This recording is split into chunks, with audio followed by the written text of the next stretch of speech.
Hello, everybody, and welcome to Dice, Drinks, and Drama, Return from the Holidays Spectacular. Howdy, I'm John Heath Clark. I will be your Dungeon Master this evening, but let us meet every other fabulous person on this stream.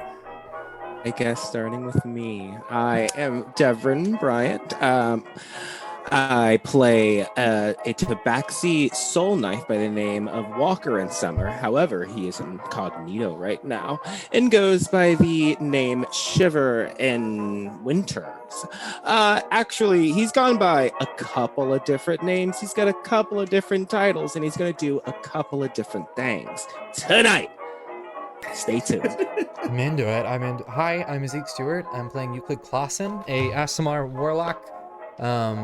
My former player is. Wait, I did this wrong. Sorry, my former character is. Rewind. Try again. His name is Skimmerhorn Mikael. He's a god of delirium in Theros, which we left. It wasn't technically Theros, but it was kind of Theros. Yeah, there's currently a hag witch that's trying to steal half of my soul because of my patron before that, because my other god died. It's a very confusing backstory. You can read about it in my book when I publish it later this month. Thank you. Looking.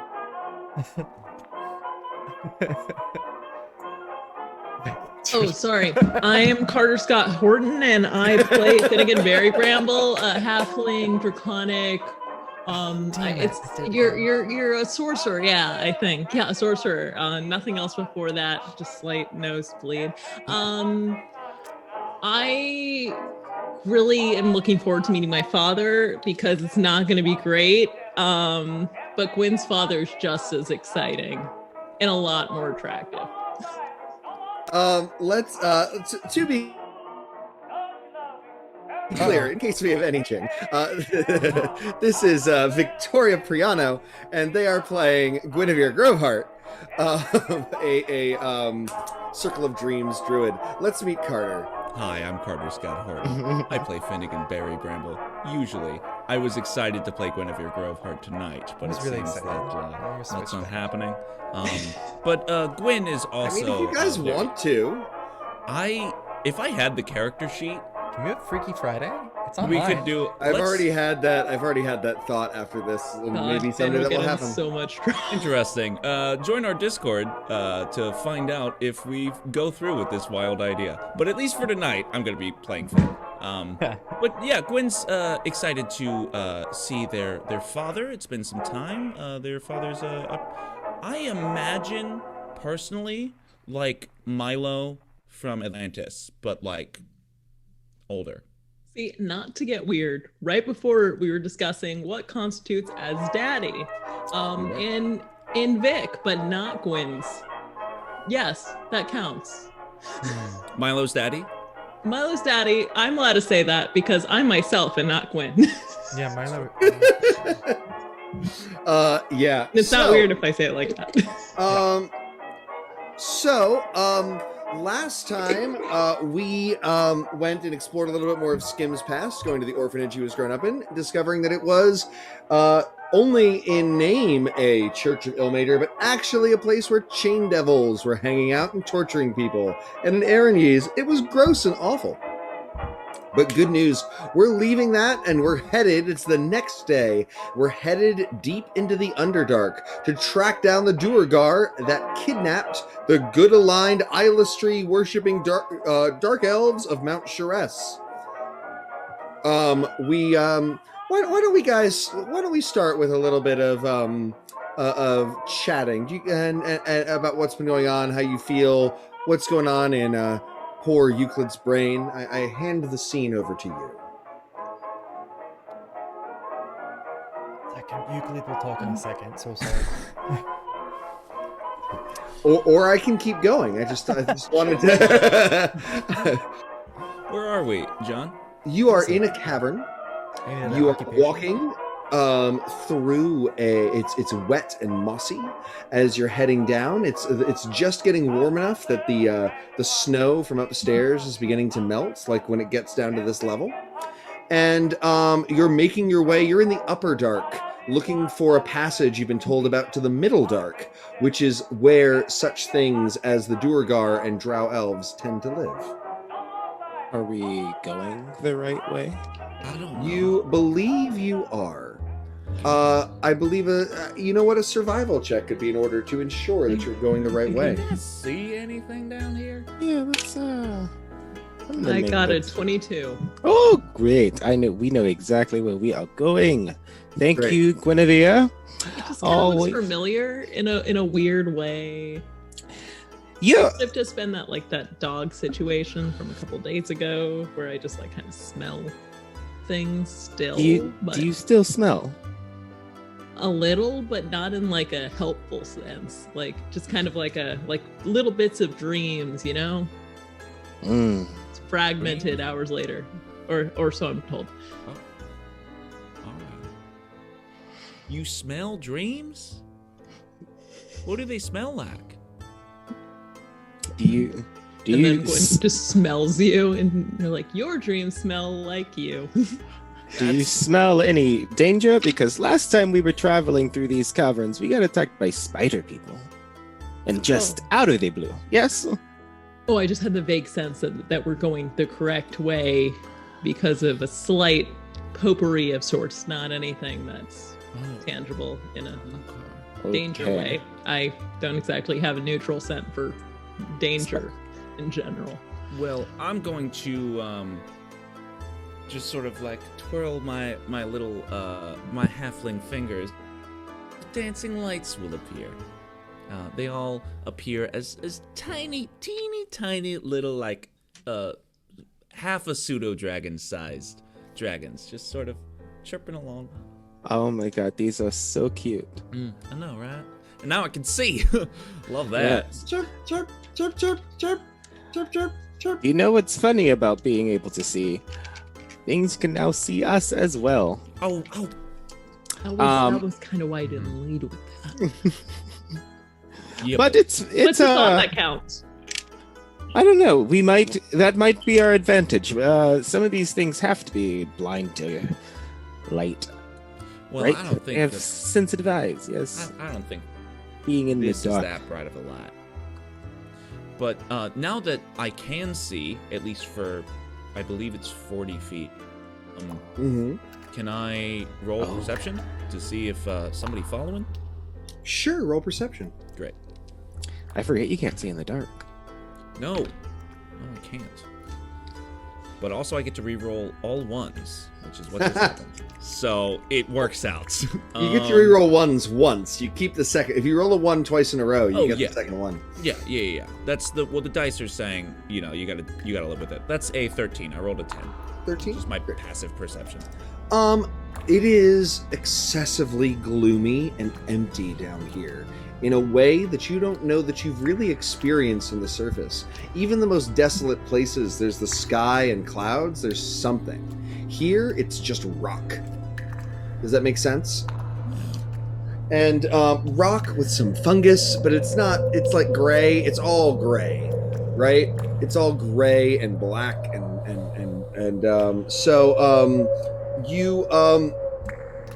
but as you continue going down, you hear a strange grinding noise, as if soft fleshy material was moving against other soft fleshy fungal material. And you see that there's a side passage filled with brightly colored mushrooms and you hear movement and the barest bit of light in the distance. You could continue on your way deeper into the Underdark, following the Duergar that have kidnapped Gwyn's father and the rest of her ex-family, or you could investigate this strange fungal bloom. You should discuss this. The audience will ultimately make the decision, but you should all discuss what you're interested in and why. Now, here's the thing. As much as I enjoy the warmness of this place, it is so nice, I would also love to finish our task so that we can return to the major task at hand, which is Your father. Only my dad. Yeah. We could put that off though and look at some cool mushrooms. Did you think about that? Shroomies. I didn't think about that, no. I Shroomies. didn't think about that. They're nice, they're fun, they're colorful. Tend to trust the ones who've kind of seen a little more daylight, just like a little bit, maybe What? a bit more. What do you mean? It's not like I'm gonna ask them for directions. What do you mean trust the mushrooms? What? Note everybody in the They've chat, got there is a vote about personalities where to and go. Vote, beautiful people. You think, and then Guin points to, well, see, the ones over here are a little bit drier. They're a little less luminant. The ones over there seem to be having a bit more of a personality. You don't get the aura from them or anything. Oh, we got to Those are vote two for different some mushrooms. glowing rooms. All right. Well, I'm. Oh, and then we got to vote for straight to dad. So, They're- the votes are coming in. The they're votes are glowing. coming in. Like they're. I can see them. They're literally the only thing. It's like a sign from Yandala. They're gonna be delightful. Oh, I know. what if they are, though? We could probably sell those. Well, we would have to find out if they were worth selling to begin with. Personally. All right. Also, there's an old proverb about not, like, we can test it once, but after that, if we're marketing it, we should not. Yeah. Well, we Go just need into to it. know, like, is there even a market for it? Yeah. That's all. Just this once. You know, some mushrooms can like speak to each other and stuff, right? Like they're like sentient creatures. Yes. Do you think we should like eat them if they can think though? Oh, we should talk to them. Yes. I've eaten thinking things before. We know you have. Yes, I know. And it's a point of contention for all of us. All right, I'm going to call this one. So, Some you things are are into it. heading into the mushroom patch. Deep in the distance, you see a bit of glowing. What order? It gets very tight. Who's going first? The walls being crushing in, and you're like crunching against mushrooms just to move through. Who's going first? Who's going last? Who's in between? I'm first. I feel like first small should go first, second small should go last. All right, so I guess I'm behind you. Then, because I'm third then. Wait, who's small? Are you smaller than me? I'm almost small. Yeah, for an elf, you're real short. Yeah. Hey, Cuckoo. Yeah. All right. Always put the half on them. So you begin walking through, and there is more and more dust in the air that you realize are spores. Finnegan, as the first, you are the first one assaulted by them. Can you make a wisdom save for me? Wisdom, not constitution. Well, la-di-da. That's an 18 plus. Great. You begin to get a strange feeling as though you do not know who is here, and you're wondering if they are dangerous. And in fact, you're very frightened of these newcomers. Guys, there's people here, and they're scary. Someone. Who was second? Second was It Walker? was me, yes. Walker, it is at this point that the spores waft over you. Can you make a Oh wisdom? no. Wisdom. That's going to be a 19 plus. Great. You also have the same feeling that there are newcomers incoming that are very dangerous, and you hope that they're not here to harm you. Is there any way to hide? You are in a very Ne- small, no, there's nowhere to hide. So is it faster to go back or forward? It's faster to go, to get out of this tight space, it's faster to go forward at this point. We should probably go forward and hide somewhere. Okay. We've got to run. As you begin moving forward, Euclid, the Oh, wait, spores Roger. waft over you. Okay. Roger makes an interesting point. Halfling bravery. Is this against the feared condition? No. Okay, great. Cool. Um, Thank you. I have resistance against poison. Does that matter to you? It will, yes. Use that as a advantage in your will save. Wonderful. Wisdom save. Good. Because that was a 9 and an 18. So much better. Plus con, yep, plus 2. Wisdom, but yes. You still plus pass. 4 then. You also get the feeling, and you get very much the feeling that these terrifying intruders are moving yet further in, and that you are very worried about what they might do. This intrigue is leading over into anxiety. You're overwhelmed with anxiety about what these invaders might be doing to you. Hey, can I roll? Because I think I know what's happening. Yes. Thank you. Can I just say what's happening? If I know? Yes. Cool. Guys, I think we're connecting with the spork, with the mushrooms. I think this is mental, right? I think they're inside of our heads. What are the intruders? Right? Oh, whoa. You suddenly start thinking about how very vibratory and loud it is in this cavern. Sorry.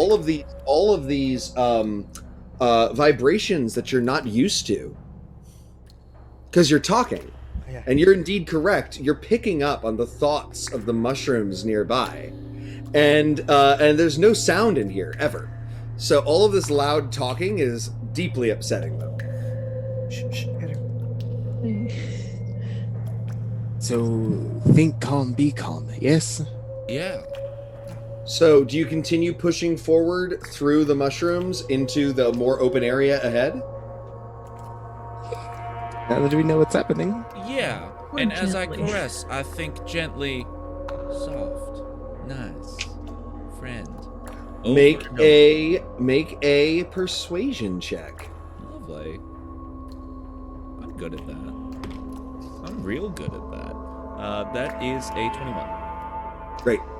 So you push into the main room, and the spores are just everywhere. There's so many spores at this point. There's mushrooms of all sorts, including one gigantic mushroom that is at least 15 feet tall, covered with a red cap with white spots, and a huge humanoid face in its stalk.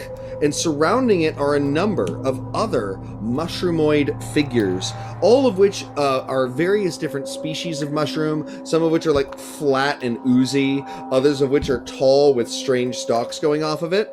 And you think to yourself, you hope, all of you think to yourself, that you hope the strangers make their intentions known soon, because there's no possible way that you could survive an onslaught from these heavily armored intruders.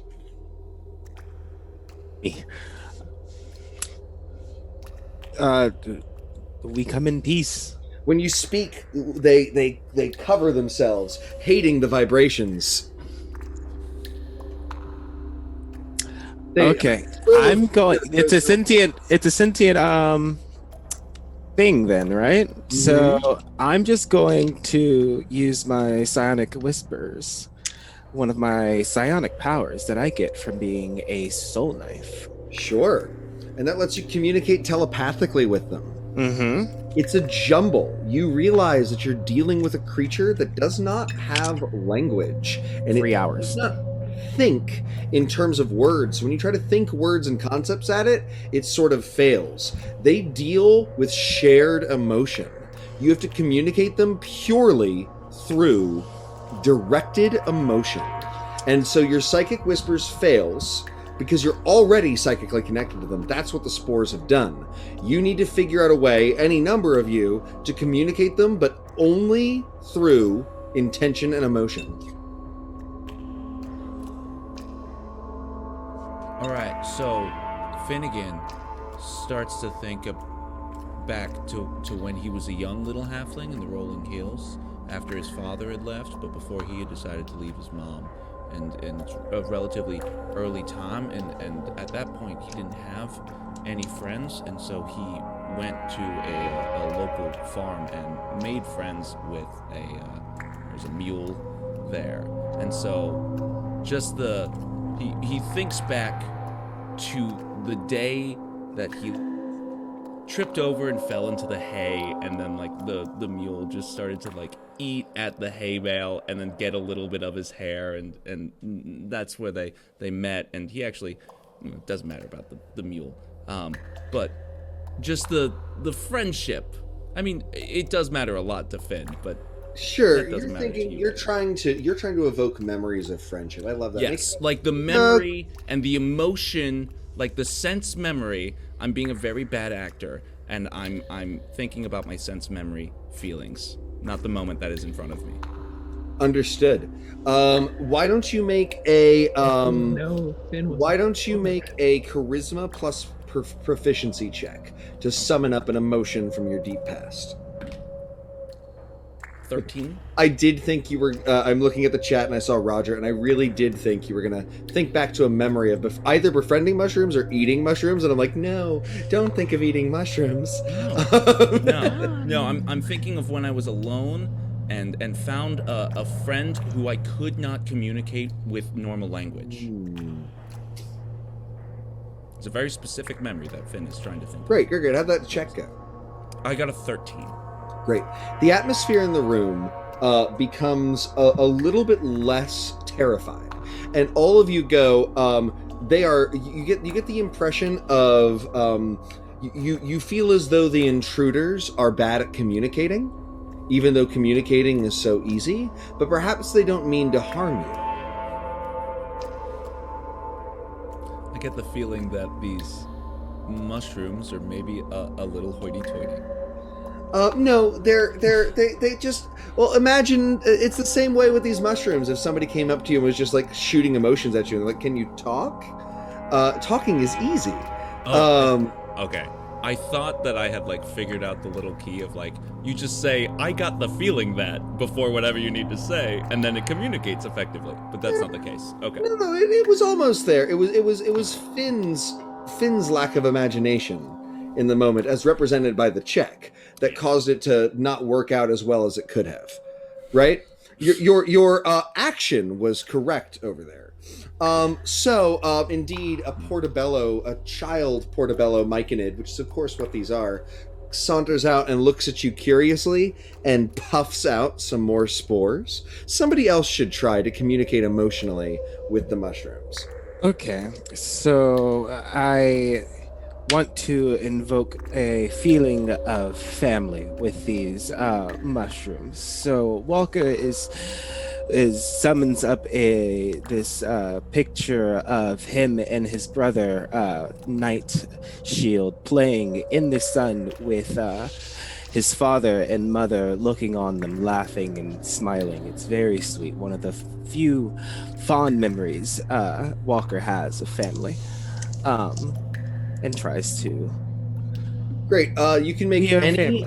any. I don't know which of your mental ability scores is highest. I think it's charisma. Any mental ability score plus proficiency. Let's see. I think it's actually deception, but not skill. The straight up. Let's see. That's going to be charisma. I thought so. That is 14. So let's go. 14? Actually, I'm going to use my inspiration for this because I want to really pass this. Your psychic die? Yes. Which is going to be. That boosts up to 16. Great. So the DC was 15 for this check. So good job. You force this feeling of family, and the room calms down, and suddenly it's deeply placid, and all of the mushrooms are clearly just so much more comfortable. And as they become comfortable, there is a chain reaction, and more spores begin to drift into the air until even despite the light, you can't see. Oh, and speaking of which, as this happens, several mushrooms grow in light in a circle on the ceiling. Glorious golden light with a tinge of green that filters down, and you're all suddenly feeling really good. If everybody could make constitution saves for me. Oh, goodness. No, I can't do that. 19. Oh, wow. That's an 8. 21. 21? I'm a sorcerer. It's my thing. So, is that the only person that failed as Walker? Oh no, I failed too. Great. How did Euclid do? Euclid fit past? Yeah, 19. Great. So, euphoria. Blissful euphoria. Nothing in the multiverse matters but hanging out here, chilling with shrooms. Right? You're technically stunned, but there's no danger. So you're just literally, I think, both doing what Devren is doing right now. Just just really enjoying it. And the myconids, the mushroom people, begin also to do a mimic, but not mean-spirited. They're like trying to do the same dance, but they're a little bit more stilted, like, because Walker Shivers is so languid and cat-like and loose, and they're little mushroom people, right? It becomes very clear that that all is well, and the feeling of, oh good, strangers who are friends washes over you. The relief and joy, and it's very clear that these mushrooms live in a very dangerous place, but mostly just want to be left alone to chill. Right? But it is at that point that a little dagger of sadness filters through, and you begin to wonder if perhaps these intruders can help you with the terrible sadness that has afflicted your people. We feel this, yes? Yes. Helpful. I was like, so we feel very helpful, yes? I try to feel as helpful as possible. Great. And as you feel very helpful and open towards them, you are suddenly, this is going to be a will save from Walker and Finnegan. Do that for me real quick. Ooh, nat 20. Will? Wisdom. Okay. Occasionally, I just become a That's 3 good, because that's master again. No, you're good. You're good. It's a 16. 16? Great. So both of you maintain your composure after a stat of anguish fills you. The anguish of lost children. Generations of lost children. The babies. And they one of the larger mushroom turns towards you and begins to shake, and at this point smaller red and white mushrooms roll on the ground towards you, and one of the other mushrooms gestures.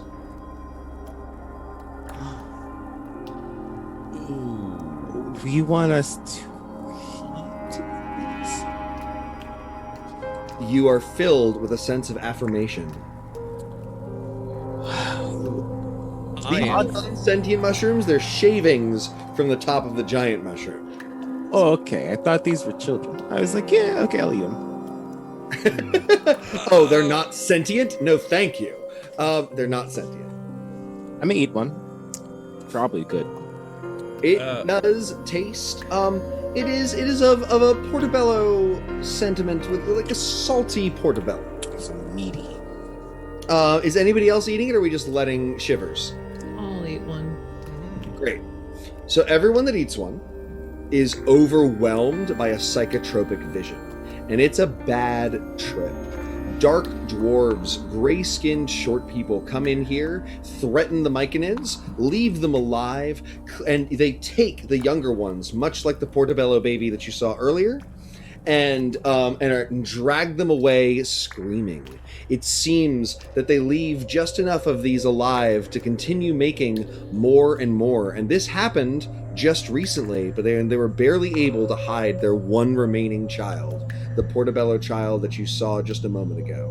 This is why they're so frightened of intruders. They would love to dance and share their spores and emotions with anybody that comes through, but every few years the Duergar come in and steal all of their children. The vision passes, you're all a little anguished because you're there. You experienced it. You had the experience of heavily armed intruders blasting into your fungal abode and stealing your young ones. So I feel angry and just like righteous, just unbridled righteous anger, you know, just like, oh. I feel thirsty for vengeance. The Myconids relate to this, and you also simultaneously feel small and helpless. Right? Because you're experiencing their feelings. There's nothing they could do against even one of the, like, except for try to overwhelm them with pacifying spores, which just isn't going to work against an enemy of that magnitude, right? So, the mushrooms, there's an aura now of expectation in the air, as though they are waiting for a declaration or an answer. Like, you know now their plight. Oh, and I'm so sure that we, in my team, will absolutely crush these people. And if their children are there, we will return them to you. You better believe. Oh my goodness. Oh, Great. I'll find the babies, I swear. More spores fill the air, fortifying and bolstering you all. You're all going to get 11 temporary hit points. Oh, lovely. D12. As the spores go in, and what they really are doing is lightening your pain. They're giving you pain threshold. But you can go on fighting more, right? Yeah. And there's still a little bit of that euphoria going into them. They are, the new emotion that fills you is wary hope. It is too much to hope that any of their babies will be returned to them, but they would like to, and they believe that you wish to. Can everyone else in the party feel my thoughts? Like, feel my feelings? Like, we're all in you want to try it? You want to try it? Well, I want to communicate to the Myconids. I'd actually rather not the rest of the party feel these feelings. Right now, you're connected to the Myconids. You feel like your brain is open, which is a weird experience, but you feel like your brain is open, and like maybe you could telepathically communicate with your companions through emotion, not words, right? But if you choose not to, if you want to focus on the Myconids, you can do so. Okay, so focusing just on the Myconids, I feel confident that a new generation will grow from the remains of all of the dead Duergar. There's mild That they will horror. fertilize. There's mild horror as they are sort of like, violence! But then it like goes over, no, their ways are different from ours. We want them for their violence, is sort of the, right? They're so peaceful. These things would just sit here and chill out all eternity if they weren't in a dark and desperate world. Like, even the thought of violence intruding onto their minds terrifies them, right? So, but they understand, they accept, they like what you said. They don't want, you get the impression they don't want to condone the murdering of things, but like, if you gotta kill something, kill those Duergar. Right. Of course. Cool? Cool. Yeah. Great. So, you leave the mushroom caverns fortified with their fortifying spores and continue downward. It is at this point that you come across a well-maintained road. And you, where are my notes? Where's the name of this place? And you see signs written in deep common that are pointing in various different directions. Now, you don't, Guinevere, how long were you in the Underdark sort of areas? Would you speak? Yes, I would. Great. So first, you see that one is pointing towards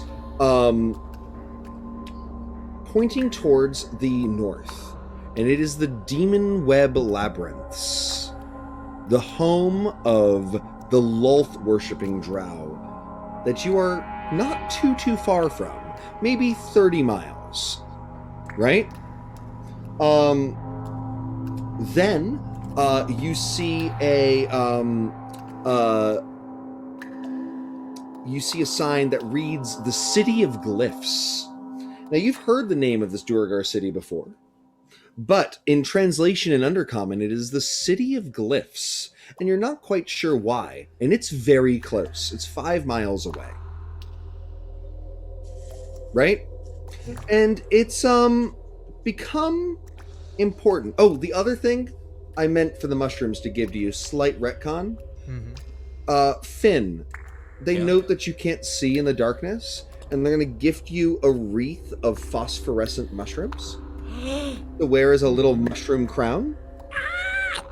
I love it. Yes. And that glows enough to give off a radiance of 20 feet, and then of bright light for 20 feet and dim light for another 20, which lets you get around with, about 40 feet of visual, right? Then I retract my little dancing dragons. Great. Dancing lights. So you hear armor-clad footsteps coming from the direction of the Demon Web Labyrinths, as though there are dozens of armor-clad humanoids moving in the direction of the City of Glyphs. Can we hide? You can indeed attempt to hide. You can make stealth checks. Just a second. Trying to find a name.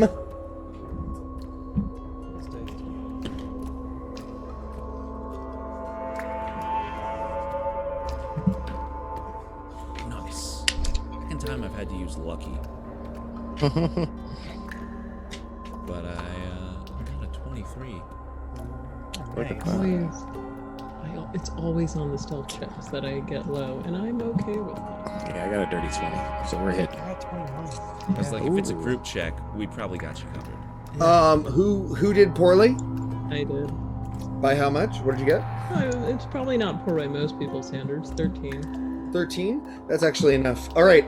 There is a party of drow, Lulth worshippers, wearing all manner of spider gear, and the clanking, much of it you heard, is a giant cart filled with slaves. They are clearly on their way to trade in the great slave market of the City of Glyphs. And you see that there are elves, mostly dwarves, a few humans, and a few of the winter gnomes that live in the north, crying in this cage, and that they're being led. There's no horses pulling it, but giant spiders. They don't notice you, but continue on, and it's clear that they're expecting entry to this city. They are now. There are about 30 drow as part of this party. You could attempt to roll these guys, as the chat is implying, but that might make it That's what the difficult. chat are saying. No. Nozabob and Roger Twee really want you, and so does Damn Fine Cup of Streaming. They want to get you. How's that Flavors. fireball spit? How close are they? This is the question. You could fireball and hit most of them. If they're just slaves. regular drow slavers, no problem. If any of them are elite, you could be in for there are individual drow that are CR20, right? Yes. So the problem is right? That's the problem, right? Now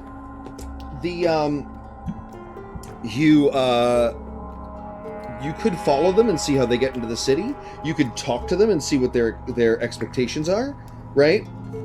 Or you can just let them pass by and wait until they're well ahead of you before continuing towards the city. Look, I want to off these guys, but I'm worried that a fireball is going to have, even if there's just a little bit of collateral damage, I don't think Finn could ever forgive himself. Here's the thing. That's the worry. Well, They are expecting entrance into the city. If there is a way that we can use them to get in, maybe we can help these slaves later. Which sounds sucky, but it's a sucky thing. Yeah. So we follow? Close behind? I say yeah. Especially as long as we can rely on a pass without a trace, yes. Of course.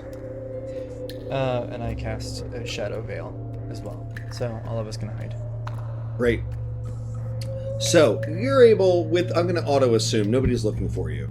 You follow them, and you come into a giant cavern, and your breath is taken away because the ceiling is covered in stars. At least that's your first impression, until your eyes focus and you see what's actually going on, right? It is a city built into gigantic, multi-thousand-foot-long stalactites clinging tight to the ceiling, connected by bridges, with one long gangway leading up made of stone molded from the earth all the way up to the initial entry stalactite. The glow comes because every single stalactite is covered in glyphs.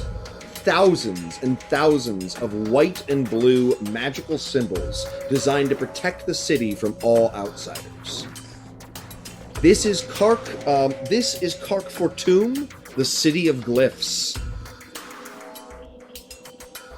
And you are it's beautiful, and you didn't know that you were expecting it. The other thing, though, is the thick, heavy smoke of the city is lingering down on the ground, and you can hear the clanging of metal and the working of industry. Part of the design of the city is that they've built it above this vast cavern that is now choked with the smoke of industry, as it is heavier than air, right? And so they get to live in the clean air despite all of the industry that they are doing in this place, right?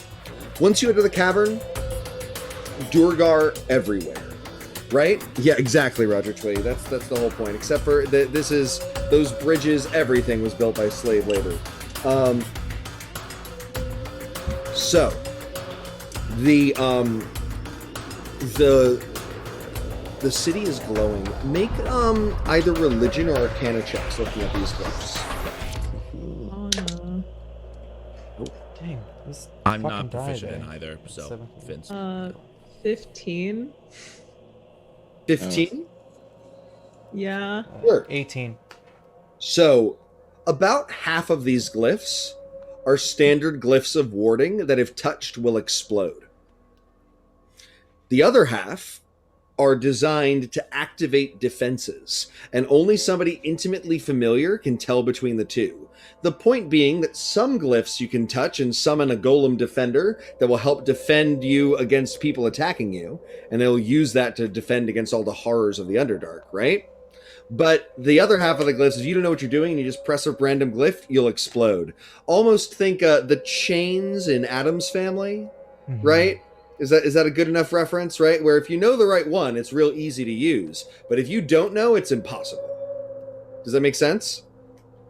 What's more, the exploding glyphs can still be used defensively, so it's a win-win for the Durgar, right? You overhear a conversation between the Dark Dwarves and the Elves. "We come," say the Drow, "we come from the demon web labyrinths with new sentience for fuel for your forge. We wish for more Durgar forged weaponry to fight our hated elven enemies." And the dwarves say, "Ach, if that's what you want, you're welcome in. All are welcome to do trade in Cartfortoon, but for no other reason. You've shown us your goods, so you clearly have business here. You're welcome in." And they pass through. Now, it's a long gangplank in full view of the city. Sneaking into the city will be nearly impossible, but only nearly, right?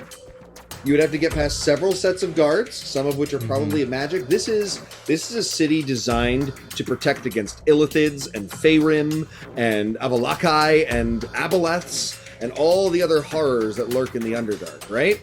A group of 5, 8th level adventurers, 7th level adventurers? Just like 7. I mean, you could make us stay if you want. Yeah, No. I take the level. But you get what I'm saying, right? Yeah. Don't pose a real threat. There are thousands of Duergar in this city, right? This is a full-on assault is not going to work. You're either going to be talking your way past or sneaking your way past. And I think the audience will make that decision, but you guys should make a case. I don't like where my brain generated that case, so I'm gonna listen before I talk. Don't want to talk at all, so I say we sneak in. I feel like, especially at least me, I am much better equipped sneaking in. Though I guess I could talk if I needed to. You needed to, but I'd rather just get in, get out, and have fun. There's that added advantage to it. And I don't feel particularly comfortable playing a certain character or anything. Or, yeah, you're just, saying that I'm willing to deal and do business with a slave city is icky.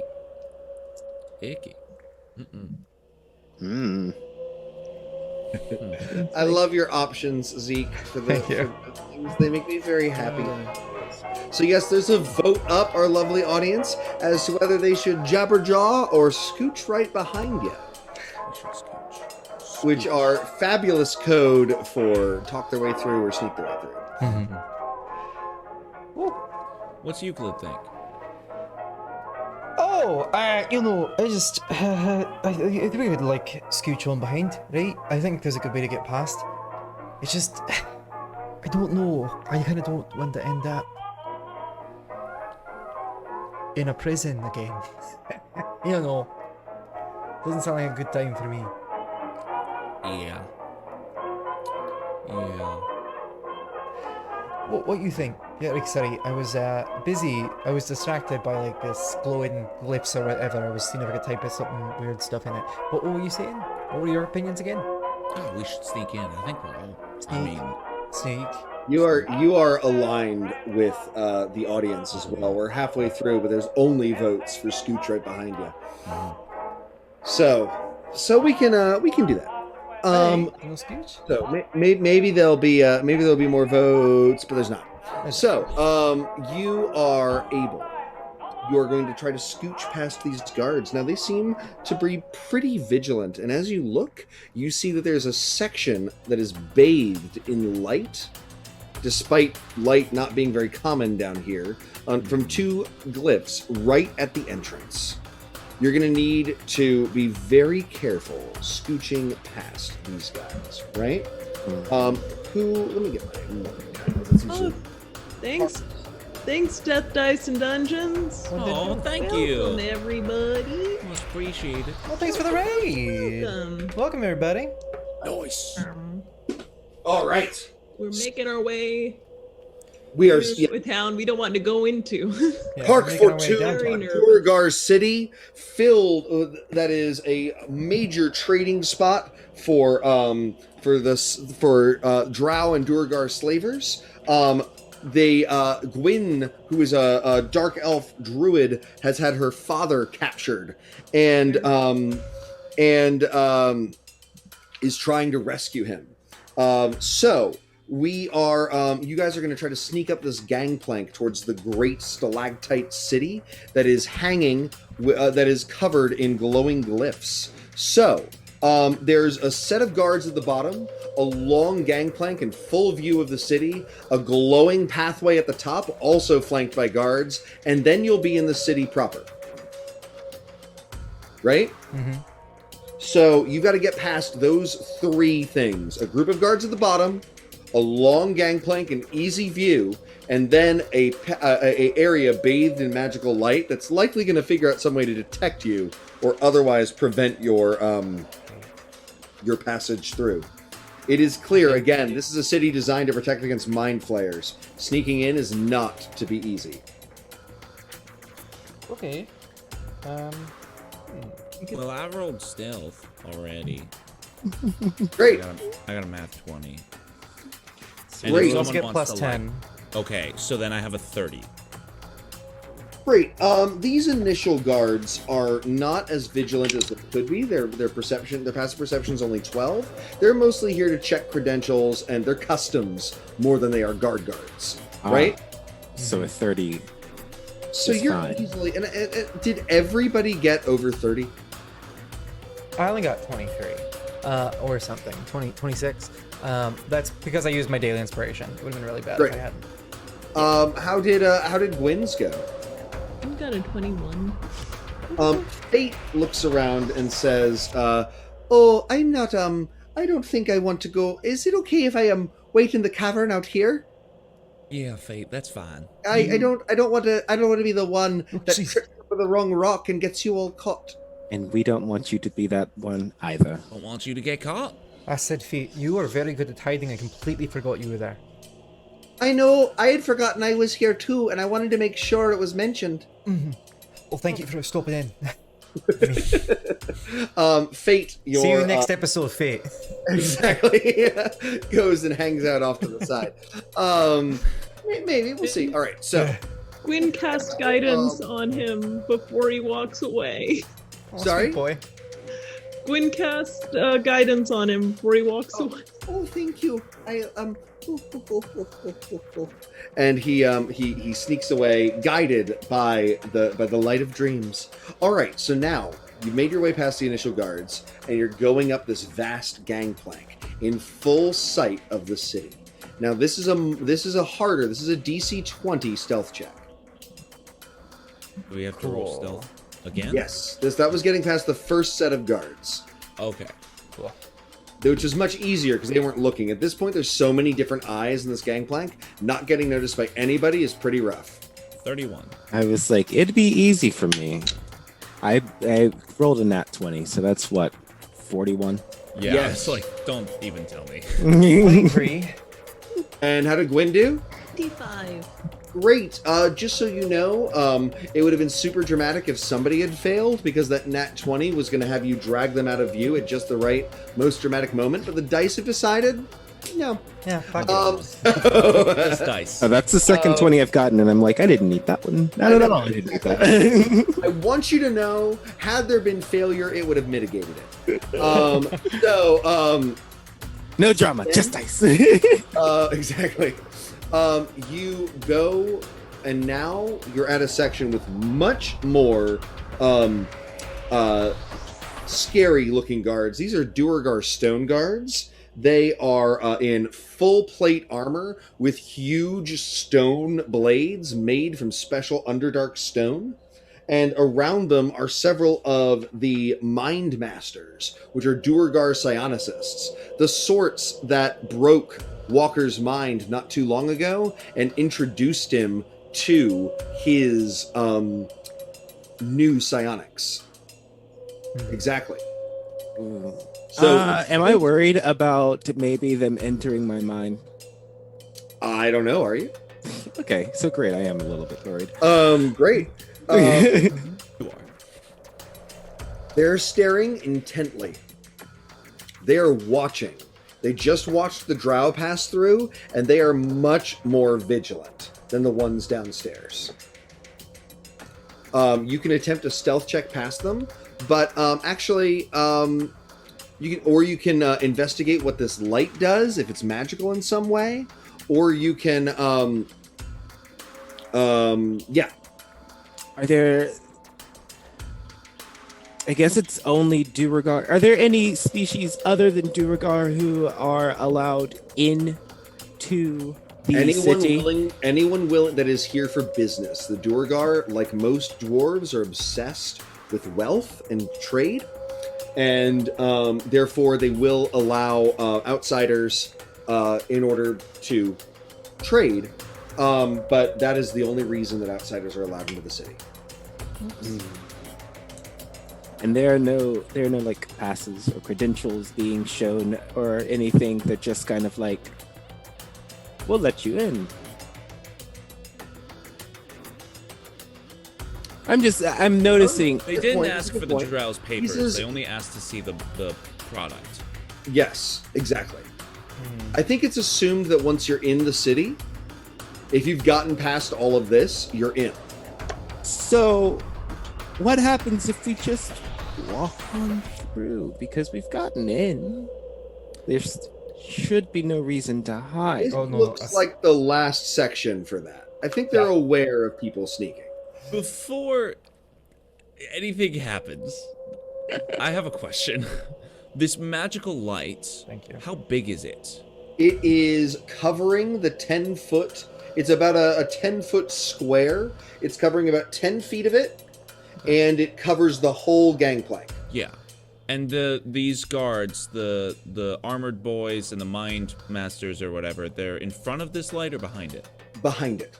They're on the other side of the light, but they're looking through and towards it. And if so, I was at the very edge of the light. The Duergar in the back would be how far away from me? 20 feet. I misty step. Cool. Make a intelligence check. Yeah, before you just do that, you could have. Daily inspiration. Sure. 17. No, wait. No, I'm dumb. 15. That's fine. You think for a second about what the purpose of this light might be, and decide that maybe before trying to pass through it, you should identify it. Yeah, I'm gonna take a look at that light and see if I Great, can make an get Arcana check. Thank God. Thank you. So, Just keep going. Let's say 20. Messy 20. 20. Great. It is a anti-magic dispelling light that cancels any magical effects passing through it and sets off an alarm if anybody tries to cast spells or use spells that go through or that go through that light. Your pass without trace will set it off. Your misty stepping through it would set it off. Anybody entering with invisibility or any other concentration or ongoing magical effect. So it has magic, right? It is I indeed. have to touch it. Fuck. These trolleys that are going into the city, could we just hide under them? I don't have to touch it. No, that would be crazy though. What spell? But you go first. You go first. Dispel magic. You don't have to touch it. You could dispel Yeah. magic with light. It will go out, Uh-huh. which can cause some notice, but you could try to get past in the confusion. Yeah, we could try that. Do you want to do it? I think. Well, let's think about this. How long do you think it'll stay down? Until I. Oh, hold on. Actually, I think. Like, we'll end up having to hide for the rest of it if people end up going over there and noticing it's off, repairing it. the We're gonna have city to will be avoid on that area alert. in general. That's true.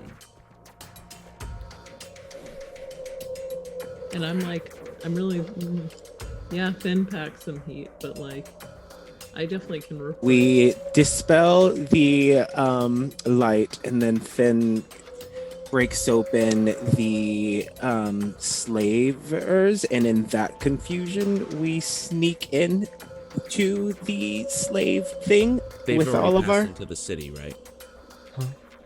I feel like the assumption would be like, what other things would people break into here, outside of that area? We could. Gold. I'm just thinking of secondary objective. Gold. If you guys have enough gold, you could be here as buyers, remember. But we passed the point where you're trying to get in legitimately, right? At this point, it'll be assumed if you get in that you had the gold or had the goods or had the whatever you needed to get in. If you get past this. How could we get past it? For what it's worth, Roger Twee, Gwyn's father is also trapped in this city. So he's asking if y'all like mushroom men that much. I certainly do. Yes, I mean, of course. yeah, I do, honestly. But also, Dad. get into the city for a while.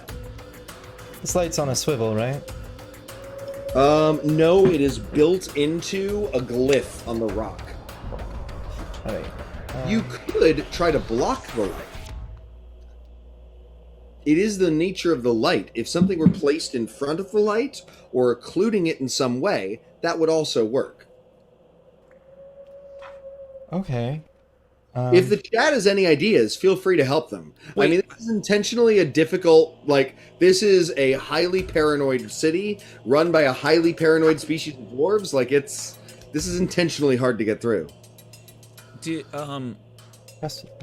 When we saw the drow caravan go past this, they were stopped. They went up the gangplank, and were they stopped again? No. Okay. I have a quick question. Do you Prestidigitation. all just want to walk through? Now, what? Prestidigitation can No, we make you just walk. listen for like 5 seconds. Why? You just walk through and they're gonna be fine with it? Yeah. People this appearing far. out of nowhere? Hold on, give me 1 second. What if we, Prestidigitation can dirty an object, instantly? Like it's a cubic foot wide. Is that about the size of the glyph? Yeah, is it by touch or does it have a range? It's I think prestidigitation. the range of prestidigitation is 10, 10 feet. How far is Yeah. it? It's creating a 10-foot by 10-foot cube. It's probably 15 feet in the air. Ah, shit. You could try to climb to it. I could throw you. I'm willing to try it. Climb to it, get close enough to it to prestidigitate. Yeah, why not? Does that sound like fun? Does that sound good for everybody? It seems safer. It only than- lasts like 12 seconds, as has been pointed out. So, but that's enough time to run through it. Yeah. Great. Everyone Acrobatics, athletics check, Euclid, as you It's up struggle. to an hour? Or up to an hour? Great. Yeah. I don't know that. Anyway, cool. I'll try it. I'm bad at both of those things, but I'll give it a shot. Is it acrobatics? Wait, I can help you up. It's fine. It was plus Yeah, this acrobatics dice today. Acrobatics with advantage then. With the friend of your helpfully neighborhood kitty cat. Thanks. Wow. Thanks, kitty cat. Cool. It was fine. It was 15. It was the best. 15. Yeah. So, you're able to climb up, get within 10 feet, hold out your finger, and schmutz flits out of it and covers it with goop. Do you have a preference for the type of chaos goop that you're spraying it with? Mushroom spores. Mushroom spores. Great. You cover it with mushroom spores, and you hear one of the guards say, "Ugh, something's wrong with the glyph. Get one of the rune crafters in here. Something's happening again." You all can make DC 20 stealth checks to get past these guards. You are able to keep your pass without trace. Ooh, all right. What is that? 20. 6 plus 9. 14. 39 that time. 31. Good. I subverted reality on myself, so you can cause me to do a wild magic surge, if you'd like. But I needed to because I got a 1. But now I got a 25. Yeah. And wild magic swirls around you. Okay. I gotta go find that. I always do this. I gotta go find that thing again. I need to remember to bring this up in the future because it's its own special wild magic surge. I got it. I'll roll 2 d10s and then I'll read it off. Boy. Cool. That's what I got. Ooh, I say 97. 97 is. You may roll your hit dice to regain hit points as if you've taken a short rest. Yay! Yay, wild magic. You- I'm full health. You feel full of vim, vigor, and just other words that begin with V. Like that's what you've got. Vibrance, vivacity, all these other positive V words. You manage to get in, and once you're in the city, you find yourself in a very strange place. You are in the free market of the Duergar, named ironically because everything is in chains. 90% of this market are underdark slaves, everything from non-sentients to quaggoths to humans and Svirfneblin, which are deep gnomes, to your and you see that there's all manner of buyers and sellers here, including illithid, mind flayers, here from the deep depths of the lower dark, with all manner of strange items available for sale. In a tank of murky green water is a deep aboleth, one of the aboleths of the lower dark. And you also see that it's brought with it many scum, looking to trade some of its scum, which are the mind-influenced mutated servants of the aboleth, and with others. There are drow here. It is a convocation of the evil, right? And hundreds of slaves.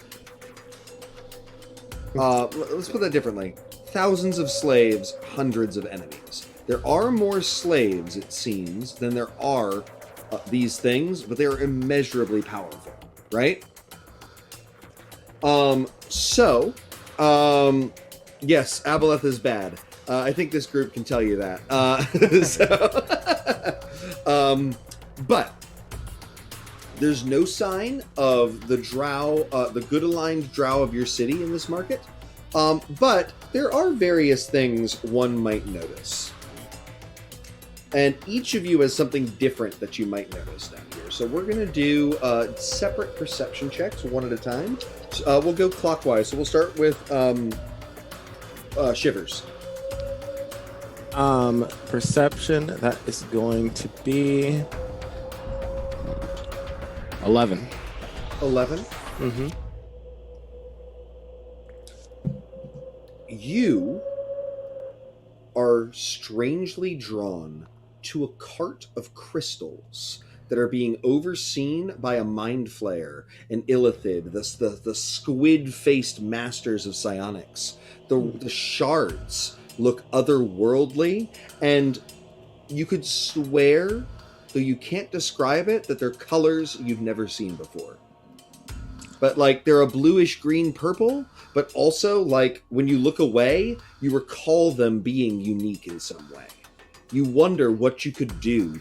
You're filled with the desire to get your hands on one of these crystals. Your paws on one of these crystals. Real paws. All right, Zeke, Euclid. Sure. Phew. Nope, that's probably not. It's an 8 straight. An 8? Mm-hmm. Perhaps one of your friends will notice that which is important to you. Okay. Finnegan. That's a 16. 16, great. So you notice some of the coins changing hands have a very familiar dragon head symbol that you recognize from the visions you've had as having been minted with your grandmother's face on, or your great-great-great-grandmother's face on them. Three grades. Yeah. 3 grades. 3 grades, right? 3 grades. Triple grade. I got it right? Great. Mm-hmm. Right? Yeah. They are apparently, she is traded with, or at least her coin has made its way down here somewhere. This is going between the drow and the Duergar. It's the drow that are paying with it. And the drow, yeah, so the drow are the ones who are in possession of it, and they're from the demon spider. The demon web labyrinths. Sure. Named after the demon web pits, which is where Lulth lives in the abyss, incidentally. Guin, could you roll a perception check for me? Oh, and Finn, you noticed something for Euclid. I'll do that after Gwen's. Okay. I am definitely using my inspiration. 14. Desecrated holy symbols of Ilustry. Your father's harp.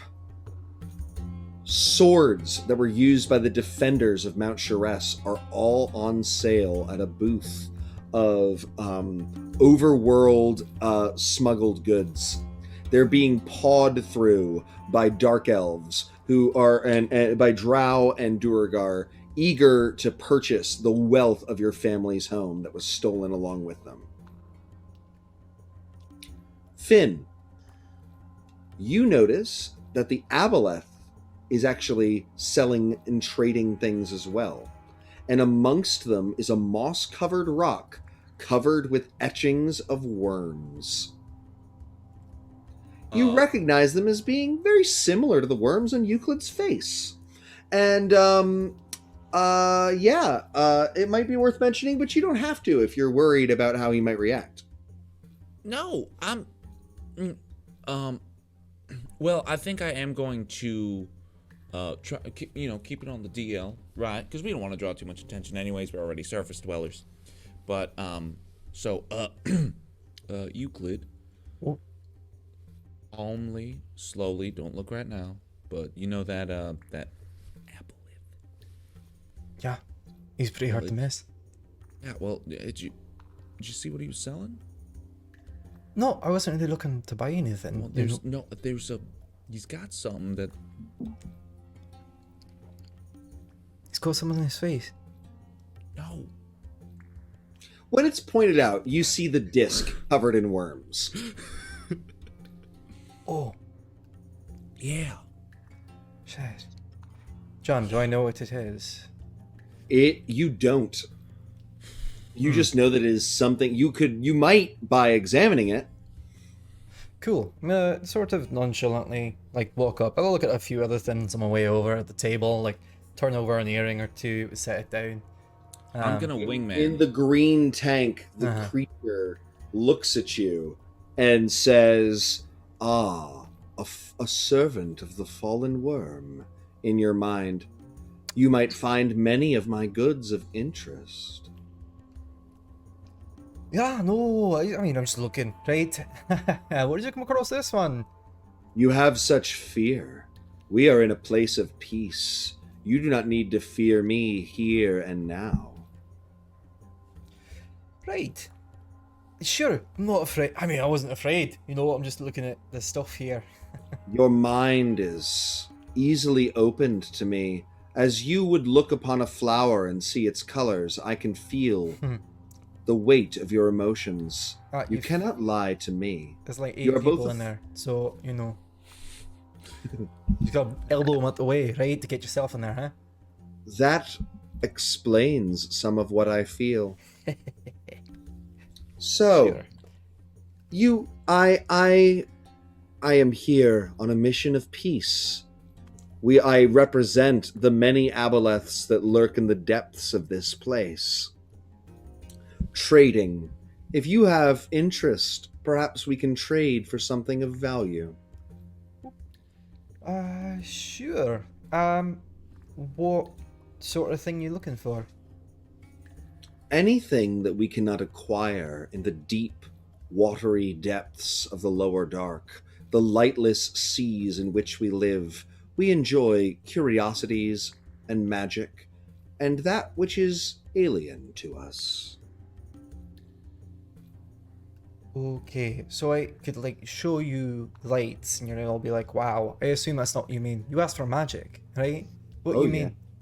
You want magic items, or Would trade us a magic item, or you seem to have many experiences. I would be happy to trade you for one of your experiences, perhaps a warm summer's day, or a childhood moment with a loved one. You would forget it forever, but I would accept it as a payment to share with the many creatures that lurk in the depths. I'd do it. Hold on, let me look at my bag first. Jeez. What do I actually have? I don't remember. I have that blade. I could find that down here.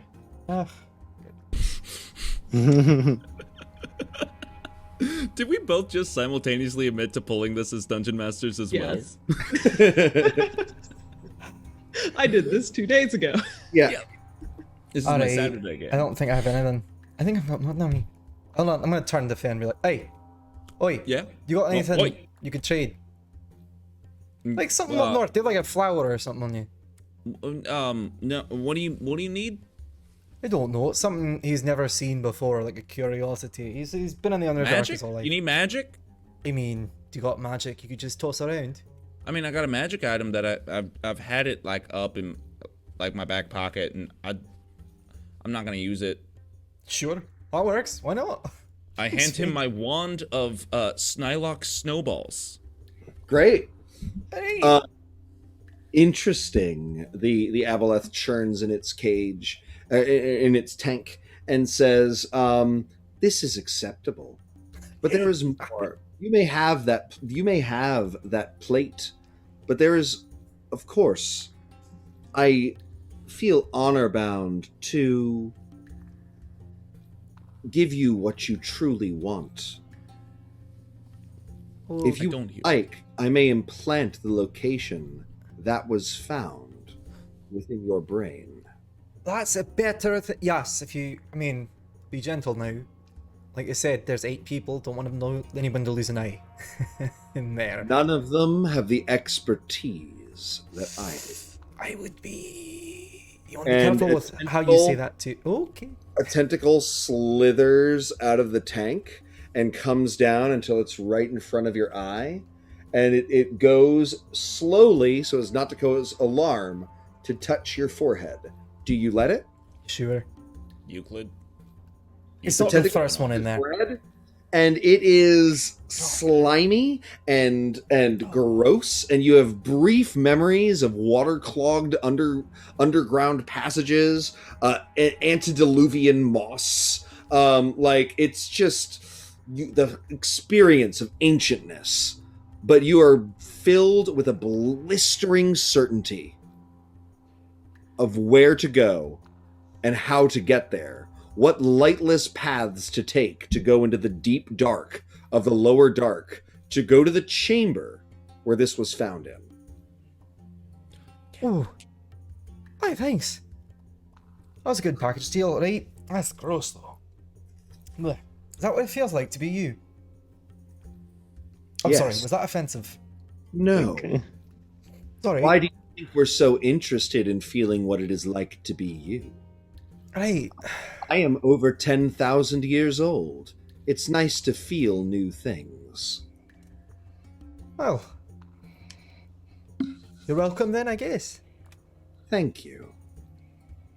Right, I'm gonna take my Alright. plate now. Thanks. You have the plate, and it's got a little bit of magic. You wonder, and it's a circle of ceramic covered in non-symmetrical, chaotic worm markings, right? Mhm. That are clearly the images of the worm that waits.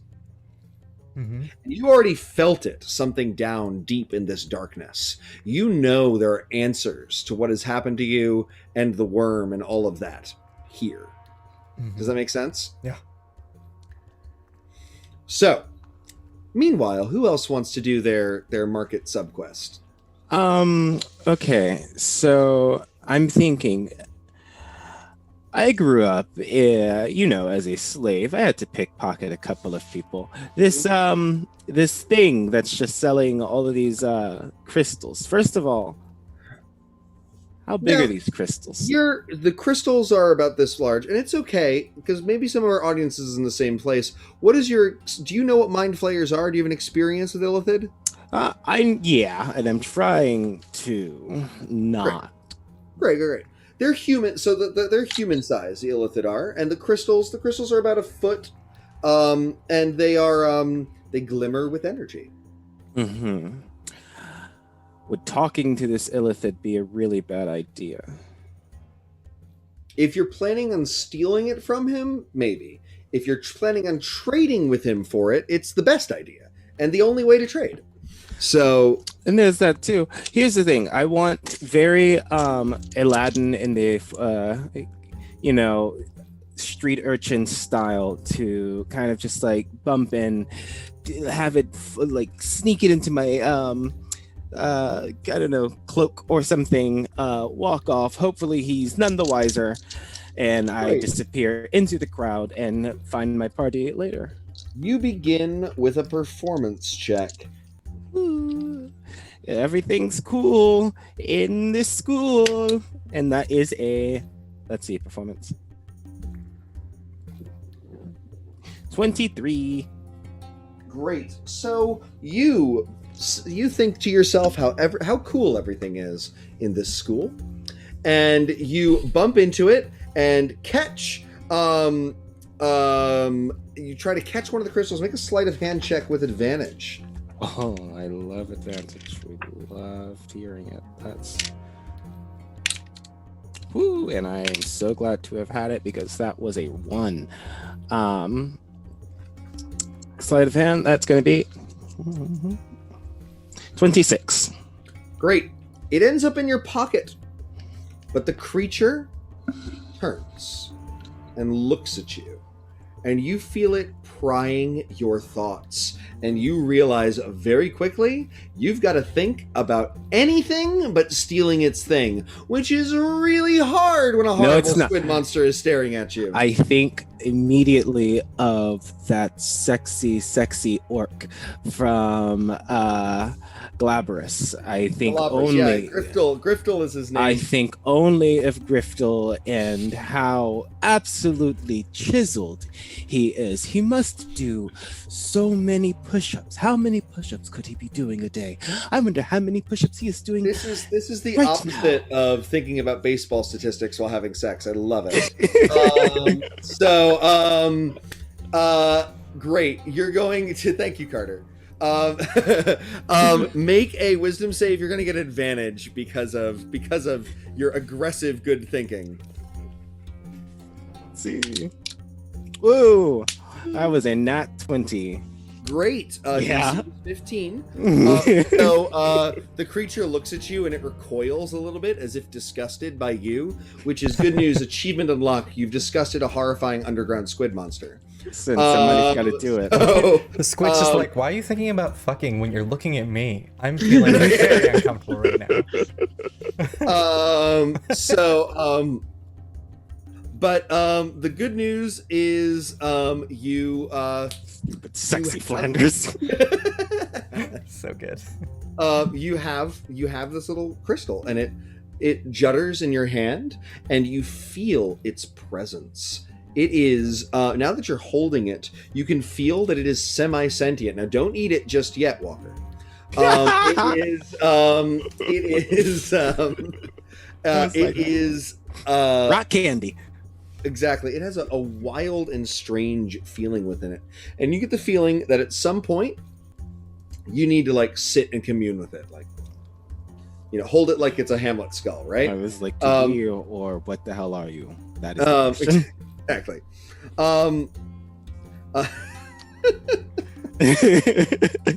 I'm being chaotic in the chat. Don't mind me.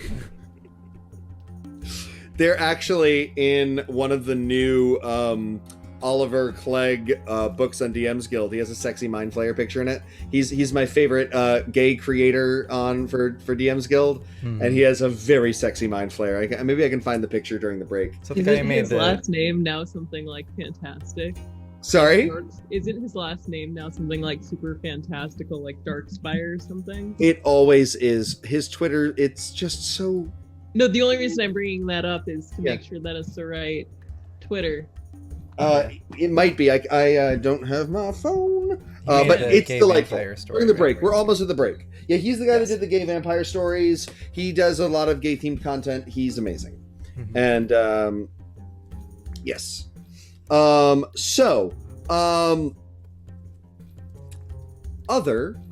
market subplots, and then maybe we'll do one more and then take the 10-minute break. Or no, you know what?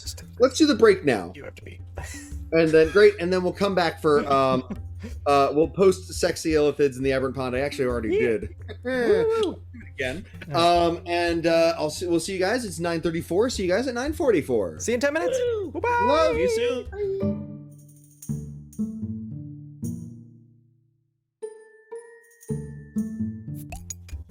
Hello, everybody, and welcome back to Dice Drinks Drama 1D3. We continue our adventures in the in the Durgar city of Kark Fortum, and and it's Strange Marketplace. We investigated strange things for Euclid and Shivers, but now we are looking at what's happening with Finnegan and Gwyn. Which of you wants to go first? Oh, I'd like to try to grab my dad's thing. Are they also all monitored by? Yes, it's another market stall, right? So it's all for sale. Nice. It could be stolen theoretically, but it is pretty watched, right? All things considered. Gwen's not gonna try to steal it. Because if they're around, it means that they only have their own interest in mind. Like, yes, they're here, but Well, it looks like the stuff that was it's all the stuff that was stolen from your family when they were captured is now being sold to whoever will buy it. yes. So it might be worth certainly trying to reclaim your father's magical heart that they don't even seem to know is magical, but there's like a lot of other relics and trinkets from your village. Things are things. I feel as though the one thing that is closest to him would be the harp. If this goes upside down, at least I'll have that. Cool. How do you want to acquire it? Do you want to purchase it? Yes, I'll be very, very upfront with it. I have money unrelated to you guys anyway. Great. How much money? So Has it not become clear that I'm a trust fund baby yet? It is not. I'm very It's been excited about it. peppered and like you've like So made it through. you arrive, and a Durgar says, "Greetings, Drawis, and welcome. Are you interested? These are some trinkets acquired from the hated near-surface-dwelling Eilistry Drow. Do you want a defaced symbol of Eilistry?" And he holds up a holy symbol that's clearly been marred and dripped in blood, right? And he says, "We've also got all manner of things. This useless harp, all of these other things. So whatever you require, just let us know." I'm much more interested in the desecration of their art, so I would love to take the harp in my own. Make a deception check with advantage, very low DC.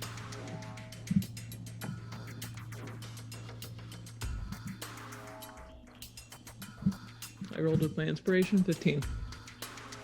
15? Great. So he says, "Very good." And you alone amongst all of your friends engage in the simple exchange of currency for goods, and acquire the harp. It glimmers in your hand, and now that you're touching it, it lights up. It clearly responds to a good aligned drow holding it. Is Gwyn good aligned? Technically, like on a technical level. Yeah, I feel like you've never done anything that was like hard good aligned ever. I feel like No, but okay. the argument is that I am chaotic good more so than anyone else because I'm willing to kill for the principle of. I was gonna say like Yes, we do know Gwyn that. is better than Finn is, 1000%. Yeah, Well, everyone's we know better than that too. Finn. I think this is so. We have one vote for good from Finn. I vote one good. vote for not good from Euclid. And what is Walker's opinion on Gwyn's alignment? Gwyn has done nothing but gotten the job done, which is good for me. That's how morals work. I'm just like I feel like this is a mini tribunal. All right.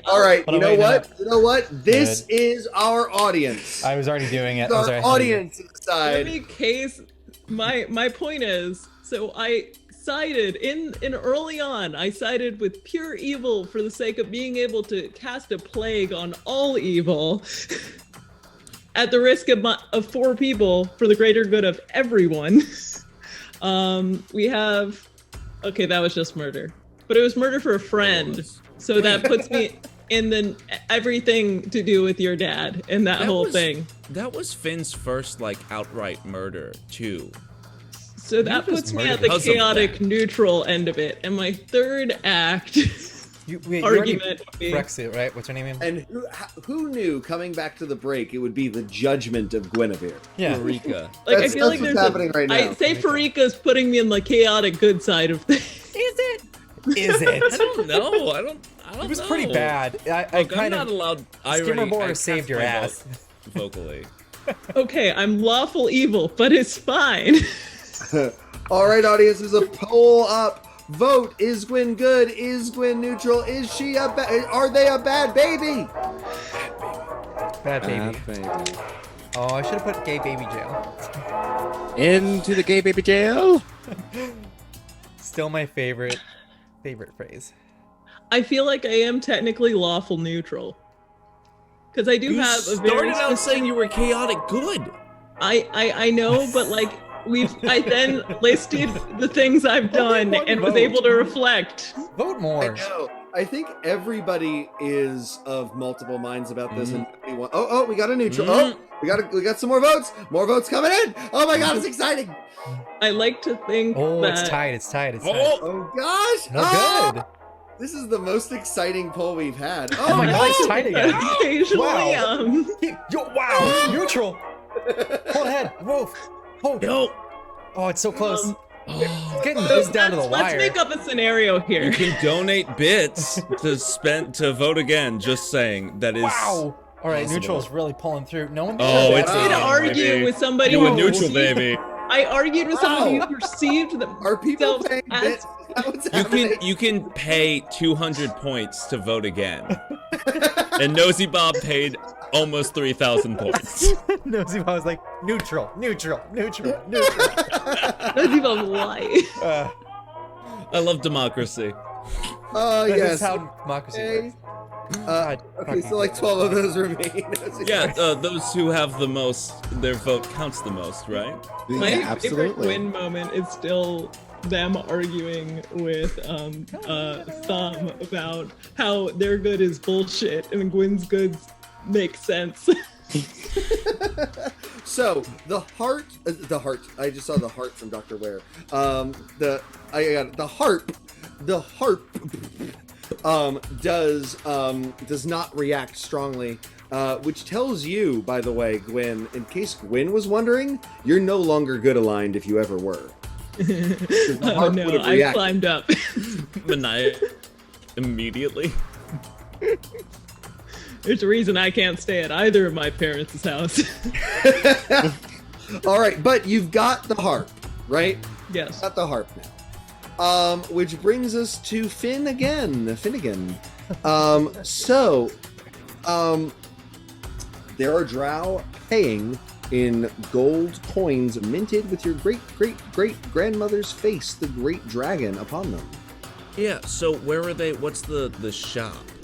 that So they they're, are like, purchasing illithid slave-made weaponry. All right, well, it's just like every Psionically time I buy powerful. something at a fast fashion store and I pretend not to know who made it, I walk over with confidence and excitement at getting a new toy. Sure. And the drow say, "Wait your turn. We are purchasing now.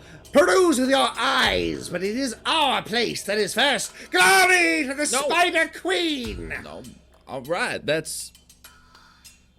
was a full paragraph. You could have just given me the sentence. It's all right. It's okay. I'll wait my turn. We are not known for speaking small amounts when larger amounts will be more evocative. You've evoked several a feeling, including Make a persuasion check as the Lady Drow looks upon you being so subordinate to her. oh, she lady? Oh yes, How old? many hundreds of years. Drows. That's an 18. But she appears to be in her human 20s. So she's got long, flowing white hair, glorious red eyes, a cruel, sadistic twinge to her lip that intimates that she would like to cause you all manner of pain. But make a persuasion check to see how much she likes you. In the running for magistratrix, am I right? Wait, persuasion? Yes. 18. She says, "Perhaps I have been foolish. You seem like you could be a fine guest at the City of Spiders." Oh, well, I wouldn't call you a fool, you know. I think it's safe to assume that most people who are cutting in front of you are, in fact, cutting in front of you. I'm just meant to get a better view of the merchandise. Pulls out a riding crop and places it underneath your chin and tilts your chin up so she can see it. And she says, "Or perhaps you are just trying to get the attention of your betters." Yes, Mommy. "Ah, yes, I have been looking for a new diversion to chew up and spit out. Will you join me in the City of Spiders for a week of unforgettable, torturous pleasure?" I'll take your number. My number? It's well, this City of Spiders.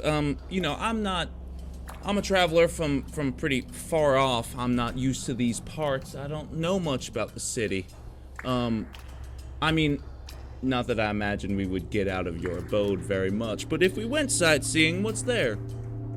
Ah, the City of Spiders, Orocco Baranzan. Yes, it is a city of spires and webbings connecting them together. Glorious shrines to the Spider Queen. Altars to sacrifice those who displease us upon. Schools of knowledge for the males. Priestess academies for the females. Yes. And what are you going to teach me? What knowledge will I learn? You will learn all the pleasures that all the secrets of pleasure that a demon queen can teach to her children. There are none on this world who are as intimate with pleasure and pain as the servants of the Spider Queen. Sounds like my Tinder profile. I gotta. Oh my god, someone please. Wow. Your Tinder profile. You cannot and be then- horny on main. I'm horny on my alt. It's Finn who's horny, not Carter. Is it? Oh, come on, Carter. Come on, Carter. 2020's been tough for everyone. Hey. Anyway,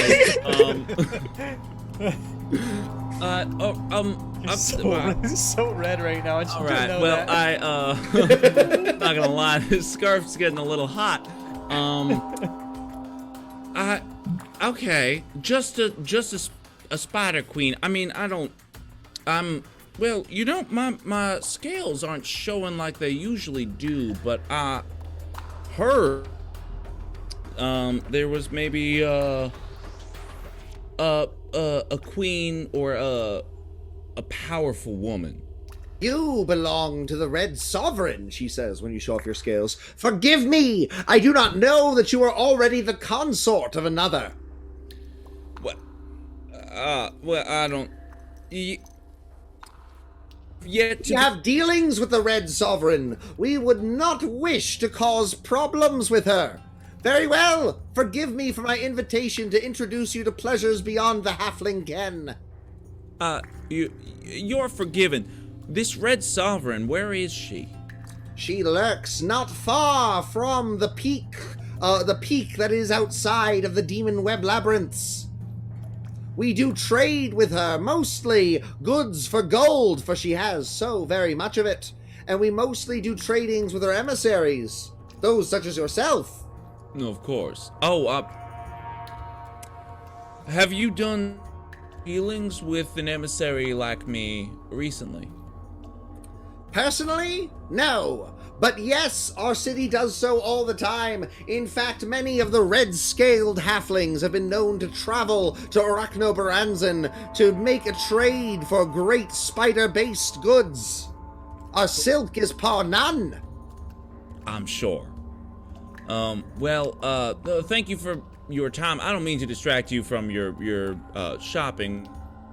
Go about buying whatever weaponry you intend to inflict pleasure with. She looks at you and says, "I need not your permission, but I appreciate it." Seems like your grip's slipping there. She in fact, well, no, I think actually make an insight check Ooh. Okay. to figure out why. That's Monarch, 12. holy What is shit. my It does insight? sound like the monarch. So I promise you what I'm doing, and I wouldn't be surprised if they're like the same voice actor. I'm doing the Drow from Baldur's Gate 2. So if you're not familiar with that 21-year-old video game, this is the voice that they do some version of for all the Drow. So I love that it's Pinhead through the vision of the mighty monarch. That really makes me happy. I got a 15. 15? Yes. She was all sorts of devilish and intimidating towards you when she was trying to break you to her sexual will, but now that she no longer views you as a sexual object, she's no interest in dominating you. No. Well, you know, everyone's... That's the slipping. Yeah. All right, well, This is our PG-13 show, folks. Imagine if it were our... you know what? Men deserve equal rights, and then I walk away. I don't know. Because they're a matriarchal society. I'm being tongue-in-cheek. I'm being very ironic. So Finnegan Chat, is no, a I'm being men's very rights ironic. activist? Stop. I can't even, like, as the most joking, I can't say it. Okay, you're fine. And she looks at you and says, "So feisty. If only he weren't taken by the Red Sovereign, the things I would do, the webbing I would fill him with, the glorious cat o' nine tails I would bring out from retirement." But alas. What spiders fill people with webbing? That's a great Kinky question. ones. Kinky spiders. Wow, what the fuck?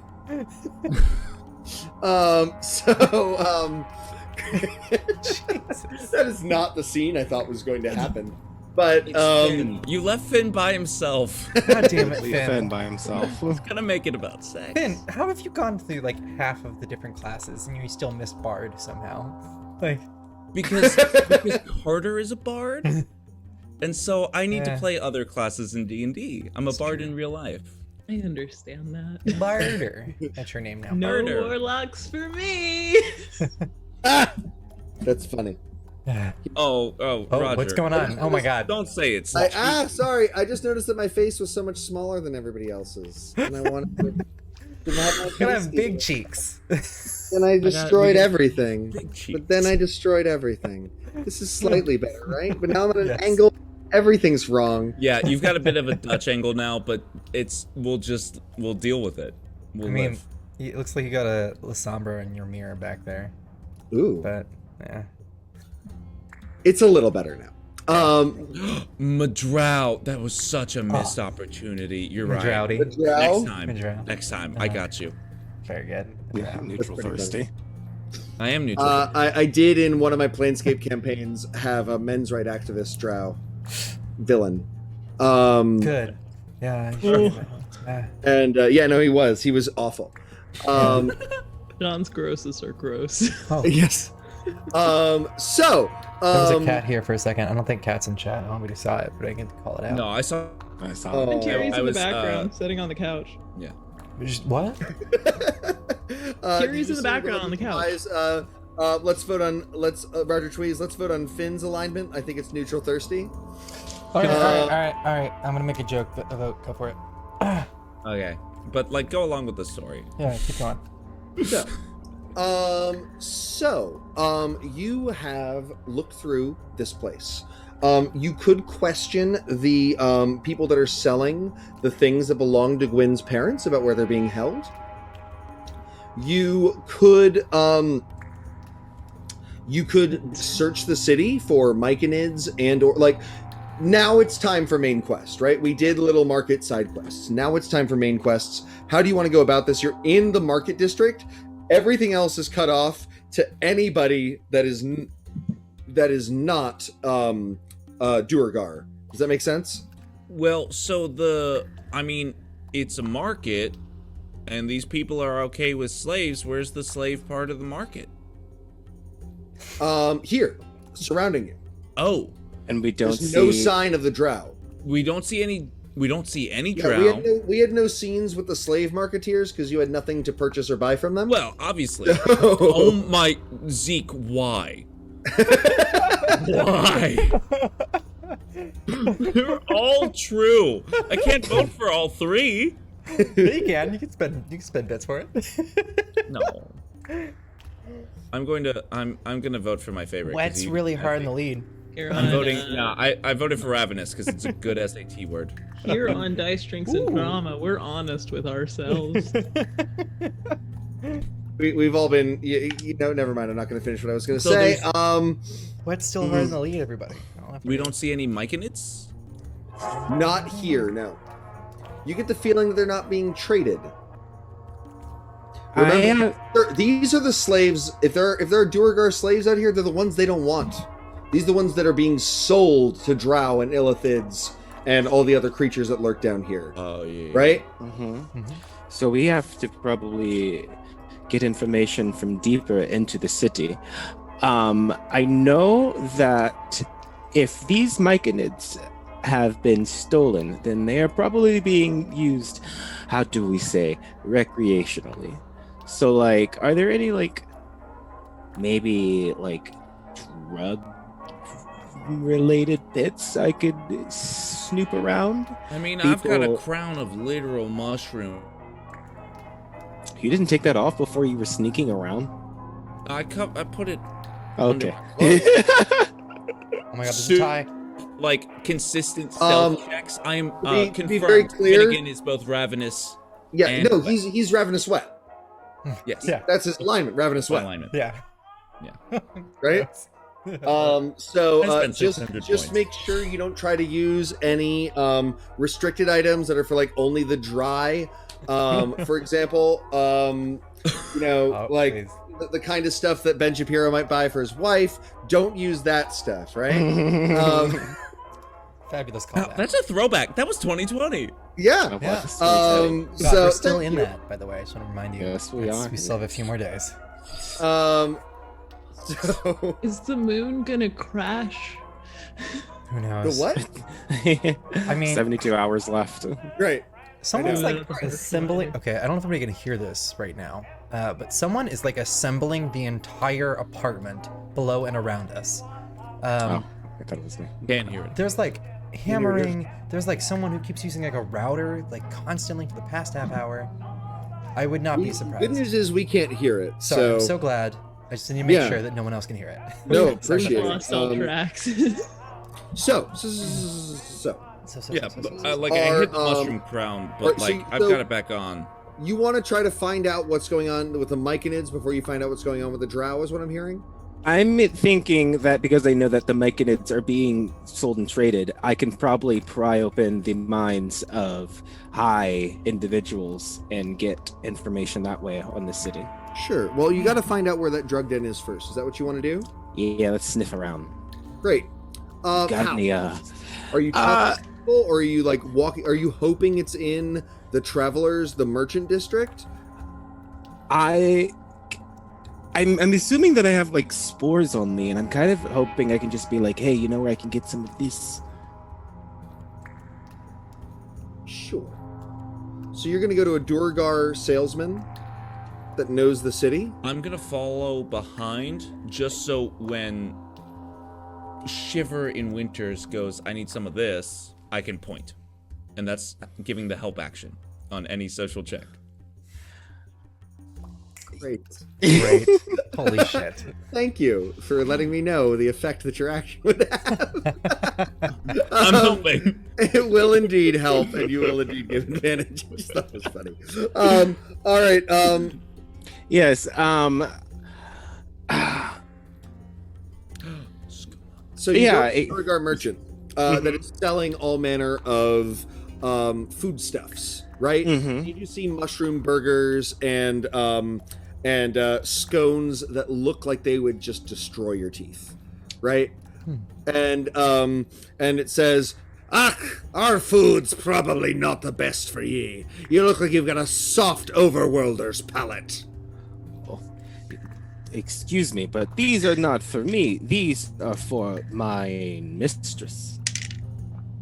Oh, I see. You have a consort amongst the underdark creatures. Yes, and my mistress also told me not to talk to too many people, so if you could just tell me where I could get some of this, and I could be on my way. Great.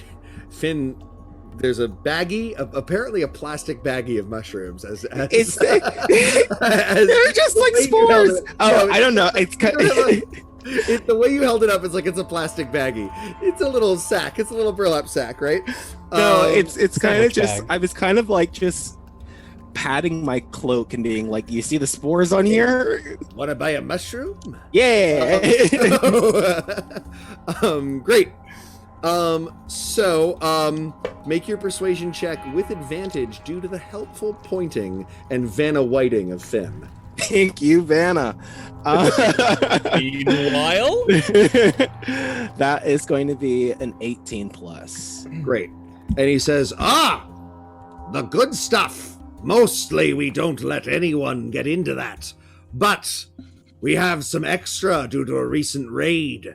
And we're bringing it to one of the arena pits for a special mushroom indulgence. We'll be grinding up the new ones that we've found to make sure they make an excellent edible paste. You should join in, and your mistress. I will let my mistress know once I have surveyed and make sure it is to my mistress's liking. Can you please direct me towards this, thing? Arena, that's the word. Yes, that's the word I used. So he does indeed direct you to an arena. And there is a long line of mammalian humanoids, and actually some troglodytes and lizard men, so mammalian and reptiloid. But the point is underdark. Evil underdark creatures waiting in line. And you see at the front, there's a gentleman selling tickets that say Myconid paste. You've got to stop this if we're gonna keep our promises. if they're already paced. Yeah, a little late. You hear a horrible squealing sound. Oh. Like what a myconid might make if it were being horribly transformed into paste from within the arena. It seems that they have pasted some myconids, but have not completed pasting myconids. Yeah, I mean, you said they do this every couple of years, according to the Myconid's memories. So obviously it lasts for a very long time. The impression I had intended to give was that normally they just keep regular myconids around in order to sniff their heads, right? But because they had so many extra, they are doing the delicacy right now. Okay. Oh, lovely. So, all right. So, we can get a ticket, right? Stand in line. You're willing to stand in line and wait? It looks like an hour plus line. It also seems like one of the things that we could do is find a way of cutting them off from their supply of myconids. What? Moving the Moving the myconids? colony? Oh, not moving them. Finding a way to disrupt their ability to travel to where they are. It's their home. They don't need to be No, I don't want to. necessarily. Yeah. You mean like blocking off the path to the myconids? Yeah. It might be work. It might be Because worth if it. it's a delicacy, that means that the myconids are finding ways to only have a few of them come through every once in a while. So there's always a possibility that instead of, like, it seems like the lives here are lost in the process. We can't really do much about that now unless there's somebody who's just waiting in the line. But I guess it just seems like that's the most effective preventative measure we could probably take once we leave. I agree.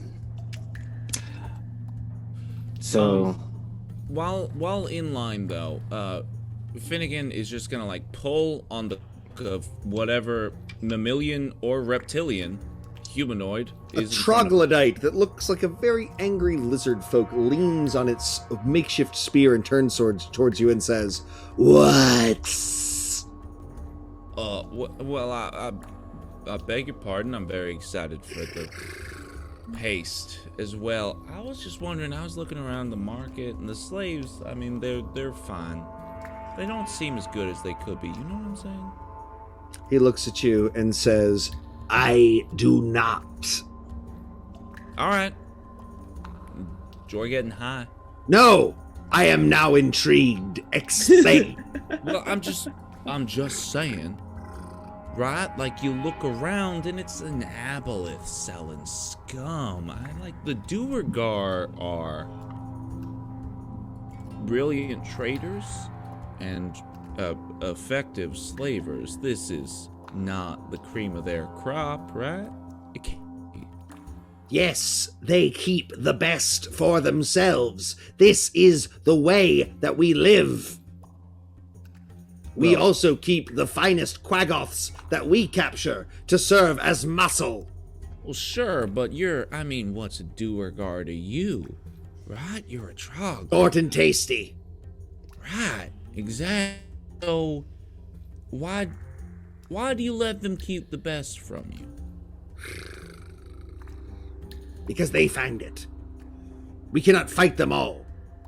Maybe someday we will tear this city to the ground and enslave all the Duergar and all their slaves. But not now. Right. Your lack of initiative annoys me. I walk away. I'm literally here to get high. That's fair. Hey, cheers up, mate. Now is not a time for initiative. That's true. The line is moving. You're getting closer. All right. I'm gonna- I guess. Wait, am I there? Are you? Are Can I be there? Is that You are fine? there. Great. I'm gonna sort of scooch to the front of the line. Are you going to try to cut Yeah. evil Underdark creatures? Yeah, I am. What possible skill or ability do you think you could use? I'm gonna turn to the person whoever pokes me in the back of it, like my back, and goes, "Hey, you weren't in." I'm gonna turn and cast fear on them, and I'm going to make myself glow white, and my wings appear behind me, and I will stare into their eyes and speak nothing of death. Great. So you go, and there's a male drow dressed in sorcerer's robes, covered in spider insignia, and he goes, "What? You can't cut! There are rules in life, rules and regulations. All hail the Spider Queen!" And and he pokes you in the back. So then you turn and you do everything you just described. I need to die for the first time today. You have inspiration. You do. Thank you. Death, drinks, and drama. Or death, Oh, yes, dice, and yes. drama. Thank you. Death, dice, and drinks. I don't know. Oh, no, it was I that have advantage. I have advantage. You got advantage from the other DD&D. Yes. You are, he is overwhelmed by terror. And he says, "Oh, please, no! Do what you will! Do not punish me!" All right, thanks, mate. I clap my hand on his back, and then I turn forward. Great. So Euclid gets in first, despite the no cutsies rules of the Underdark. And are the rest of you gonna? Are any of the rest of you gonna try to come in, do the like backwards cut? You know what I'm talking about? Yeah. Well, I'm with absolutely him. backwards. Yeah, I'm I'm with him. Yeah. Sure. Hold the was going space to- for them. It's all right. Yeah, but we were. He's holding my place. Thank you.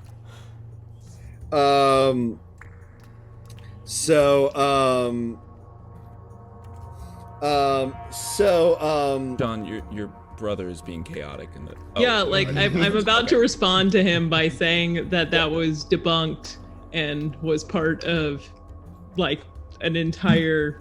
It's just bullshit. yes.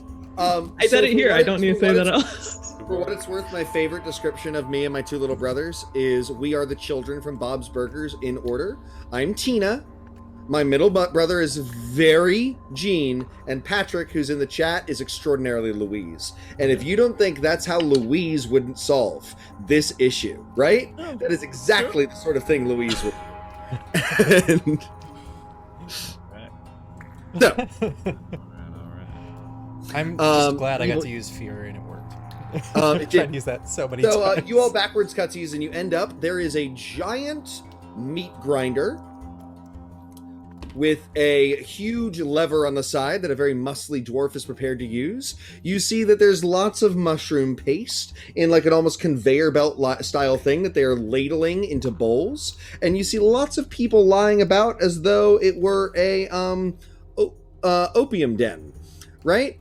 Clearly hallucinating peaceful things. It's the only time you've ever seen a drow with, like a regular drow with a dreamy, happy smile on its face. Right? It's clear, life in the Underdark is hard, y'all. And they just, it's, you know, it's a lot of mean people doing mean things and saying mean things. So, they're just doing their best, right? Doing their best to get on by eating other sentient creatures. So maybe we don't have too much sympathy for them. But you pay for your tickets easily enough. The Duergar at the front says, "Hi there! Here for your myconid paste, ain't ya?" Could Great. Yes. could Guin take a sample of the myconid base and utilize to see if there's any, for the hallucinogenic properties, see if there's any alternatives that they would know locally? Pass that by me one more time. Okay, so one of the big things with Guin has always been that they can make weird things, especially sea stuff. Yeah. So Gwyn's wanting to spend some of their time here trying to figure out if there is an alternative with the same hallucinogenic properties.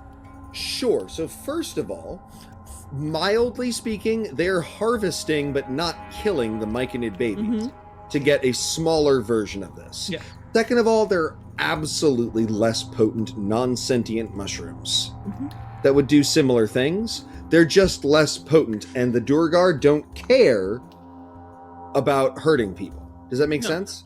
So Yeah. the answer to your question is yes. There would be regular mushrooms that have a similar, though far less potent effect. Did I just watch Euclid mime eating the myconid paste? No. Okay, I was just checking. Could have. No. I cast it too often. Anybody else have any other ideas before I cast Hypnotic Sphere, just to distract everyone and get everyone's trip just better? And then we just take the myconids and run. Run where, first of all? Yeah. Second of all... Yeah, run where, and also, like, we're also here for Gwen's dad. Now that you're looking around, like behind this counter, there is a cage with about 15 young to young adult myconids. Are there any slaves working this circuit party, basically? And this Duergar rave. No, it's a Duergar fungal specialist. It's really only like one Duergar here because the high is so catatonic that they don't need to like really fight or anything. There's a few guards around, but no slaves in here. They're used for industry. Is there a door that leads somewhere else? Or into the city. In the back? Yeah. Is it guarded? Yes. But not so that you couldn't sneak past them. There's a passage. There's a open door. There's no door, physical door. There's a doorway. That's what I'm looking for. A doorway. Okay. I think Crown visible. Yeah, because that's So the myconids in the cage see the crown and are pointing, and little puffs of spores are joining them.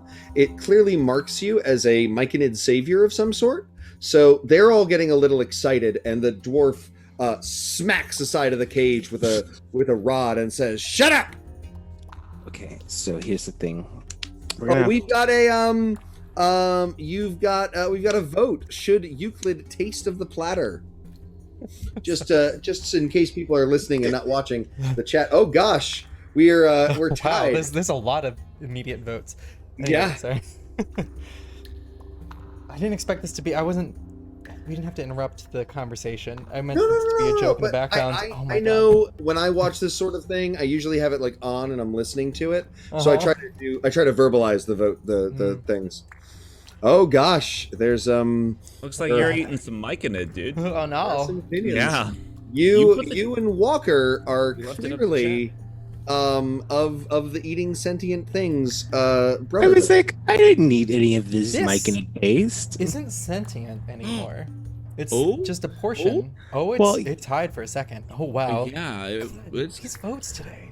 You know, the goblins I eat aren't very sentient anymore either. Once they're dead, they're not sentient. that's true. But they were sentient, and you can't say like my potatoes that I had for dinner were sentient, My right? god is a god of delirium. This is a hallucinogenic drug. I have And not done a drug What's a little necrophagy between in like friends? in like many episodes, and I feel like I was gonna even do a whole thing Many where moons. I had an Many argument moons with has it been Skims. since I've done a hallucinogen. Since I've licked a frog. To be fair, you hallucinated all of you earlier this episode. Oh, there were dreams. I was a good No, guy there. no, not all of us. I did not eat the Oh, baby. sure. All right. Well, looks like I So said surreptitiously, while the Myconids are pointing at Finn and getting excited about a potential savior, the Euclid licks. Are you like? So here's the big question: Are you like? Or are you? Which is no. what everyone else is doing. just a little dip. Just a little. Great. Oh. So it tastes of fungus. Right, exactly. It's not pleasant at all. It's bitter, salty, a Umami. little tart. Right? It's got some umami to it. Mm-hmm. But it's not pleasant umami, right? Mm-mm. And your vision begins to swim, and you start remembering the worst disappointments of your life the other way. Oh. So what does Euclid see? Let's say that the time you didn't get into, I don't know, for the sort of moments I'm talking about. So let's say you have one vivid hallucination of a moment in your life that went terribly wrong, but you're going to experience it going wonderfully right. What is it, Euclid? It is. So I went to school in Populous Rex with my parents, who are dwarves. I was adopted, and I was called into school at the time because I couldn't pay attention, and I didn't pay attention in English class, and I was failing horribly, and I was being kicked out. But the opposite is happening. My parents are actually proud of me, and they don't want me to go away. I don't see the sadness on my father's face of like a wasted lifetime. I see a joy.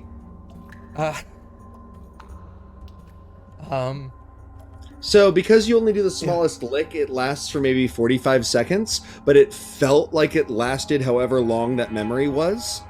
Yeah. And you're like back in the real world, and all of this feels like a bad dream. Oh. Enough of that. I put it down. The troglodyte had eaten his thing already and sees you put it down, and he goes, "Are you I going just toss to it at him. Ow! Okay. So I got mine. Ah. I'm not eating it.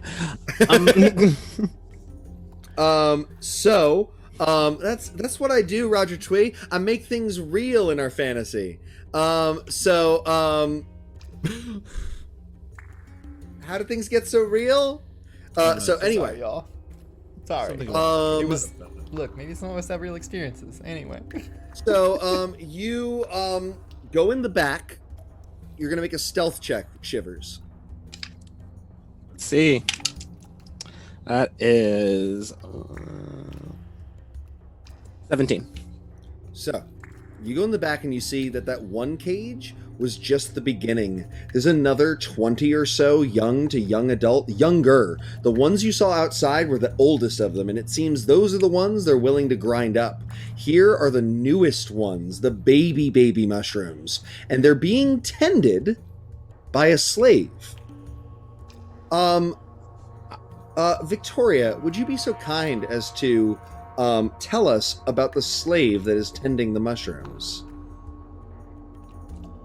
She's about 4'9" on a tall day.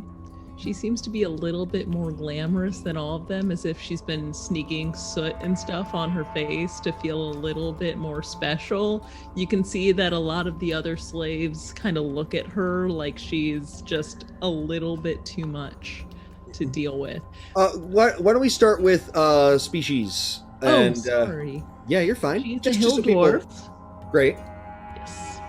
And face covered in soot. What's her hair like? She's very, very, very loose curls that are very, very tight ringlets. Seems to be an artificial color from what her normal, very, very dark eyebrows are, which are very, very thick. And she has very, very chubby cheeks, full lips, and a very stout and thick, disposition. She's very sturdy. Great. And we're gonna DM Fiat. You're gonna pass your perception check and see Walker Shivers sneak into the room. There's a black tabaxi catman that has just slithered past your guards and has arrived surrounded by your mushroom babies. Okay, and I'm going to immediately use my what is that thing called? The psychic whispers in order to talk to you via psychic connections and immediately tell you to not be alarmed. I won't. I'll be fine. I'll stay still. I don't see you at all. It's totally okay. What are you doing here? I am here. What are you doing here? Let's start with that. Well, this is, I guess, my job now, or that's at least what I've been calling it. It helps pass the day. That sometimes I get a little bit of a lick myself. I usually don't because it gets me really ill. I can't perform as well. Everyone gets kind of upset with me, But this is how it's been for I'm not quite sure how long, but it's been like this for a while. So new things are exciting, and if you're planning on making their days better, as long as I'm not in the same room when it happens, that sounds good. I personally don't enjoy it. Walker is immediately in love, first of all. Second of all, so you're here against your will. Yes. Would you like to change that? Very much so. I don't have many friends here. Well, then let me trade you your freedom for theirs. I've got to find a way to get these Myconid children away from these horrible, grindy things.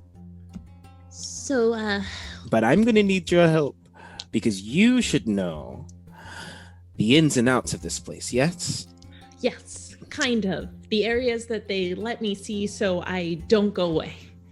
Great. They've actually put me here due to my energy, and it's kind of wise because it kind of bums me out. Your energy? Much in other areas. What energy? Oh, don't worry about it. I've definitely calmed down a lot since I've gotten here. So yeah. What's your plan? Well, here's the thing. We can't really take them out of the front door because we can't. Is there any way that we could... Are there transfers out of the city? Never? What are we going to do about these Myconids in? How big are the cages? The cages are 3 feet tall by 5 feet wide, so they're I could carry them. Coops. They're like chicken coops, yeah. Okay, I was imagining huge things, just okay. Because remember, they're 2 feet tall. Okay, well then,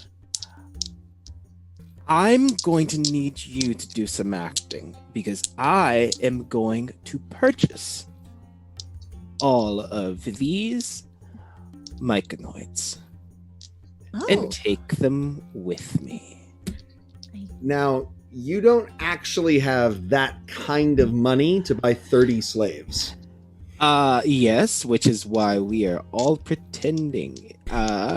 Isn't there some there's some sort of like final agreement paper or like something? A down payment, or are you like gonna tell them that you need to meet in like a cave 60 feet away to give them the rest of the money for a trade-off, or like is it a matter of Yes, they are going. You tell them that you have an interested buyer for all of the Myconid children, and in order for you to sell them, they are all going to have to be delivered to.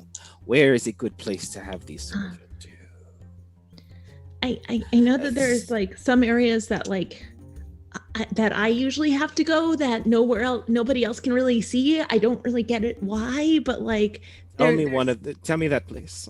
Oh yeah, like they're really really dark places that nobody goes. It's a little bit more dangerous down there, but like I think it might work out. Perfect. I love it.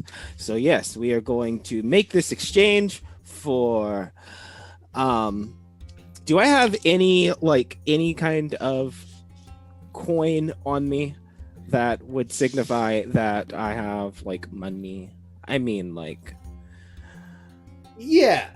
We'll say that you've got enough coin between the 5 of you. I've never spent those like dinosaur the claws, the ruby claws and stuff? Yeah, I never spent that. You've got a couple dinosaur ruby claws that you can pretend to have a great deal more of, but be unwilling to bring into a foreign city and try to set up a deal outside the city with all of the claws. Mm-hmm.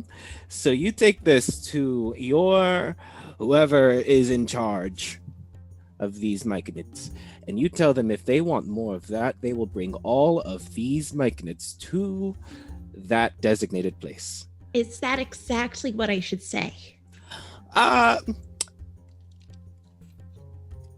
You know what? Creative freedom to you. Okay. I'm gonna try to like channel your personality when I'm doing it, because that might go better. I love it. Like I said, they don't really like me. I mean, Great. I can't really like So me. that's the potential. That's a potential way for the myconids to get out. You're gonna have to meet in that cavern on the way out and hope the timing works out. Now it's time to find Darius, the titular Daad of this episode, who we still haven't gotten to, despite being 20 minutes from the end. I'll find Daad. How would you know where they are keeping more of you? I actually do know that, because in order to like feed us all at once and like keep the costs down, they tend to have us all eat together, and I'm really nosy, so I tend to see where they all go. Where is that? A cafeteria for slaves? That's the perfect breakout site. Yeah, there's a lot of monitoring there though, and like it only happens sometimes. I don't even think it's every single day, but once you're down here for too long, you kind of lose track of time. So I think the best thing is I know that it happens today, I think. So there's always a possibility of that. It seems like you're good at sneaking around though, so you might not have as much of a problem if it's only like one person.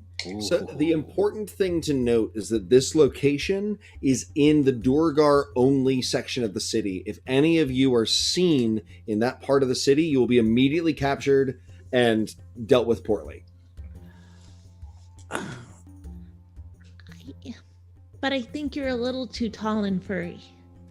I don't mean that like I am. Maybe we use you to get a message to our intended breakie for them to meet us in a very specific location where we might be able to secretly abscond them out.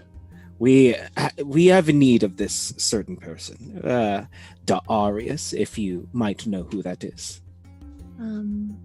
Penelope, roll a perception check, a retroactive perception check, to see if you ever noticed this new person named Darius.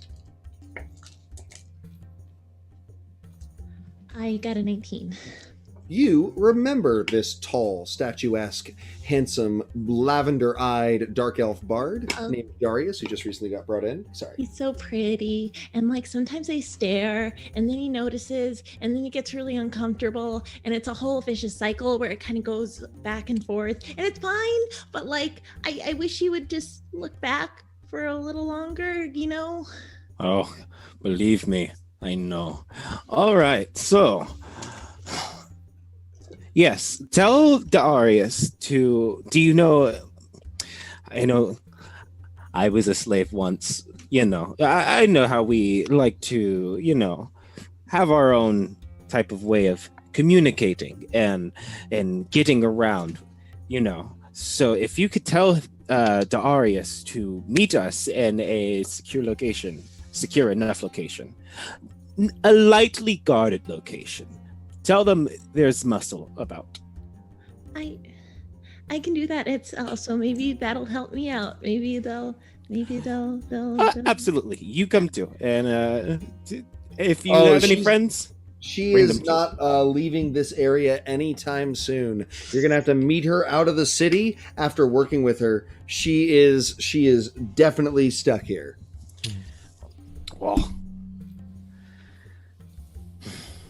well, we might be able to get you on. I don't have any promises, but I have a soft spot, and I also have a city that might be able to house a number of people who can figure out how to leave this place, you know? Oh, but like Anybody who's willing to risk their life for their freedom, you tell them to meet us at that place. okay. I like you said before, it might not be more than just me and him, but I can really try my best. And that is all that I ever ask. Now remember, you did not see me.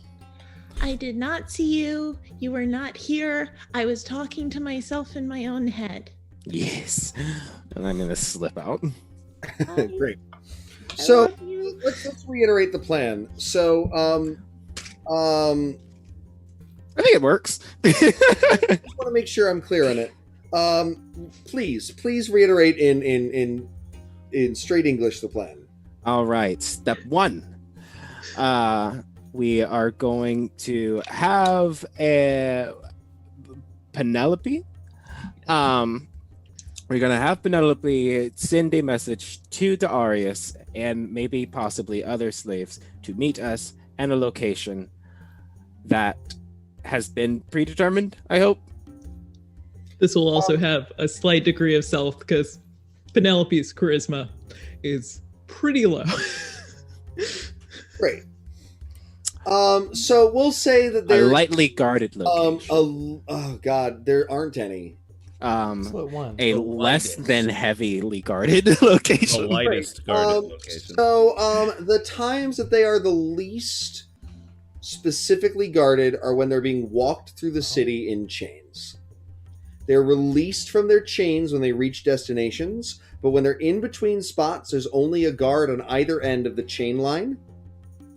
And the locations are surrounded. But during this, they would be in open city streets, less directly guarded, but surrounded by Duergar. They are exceptionally good at preventing slave rebellions. This doesn't mean they're impossible. They're just not like, yo, you know what we're going to do? Let all the slaves rebel.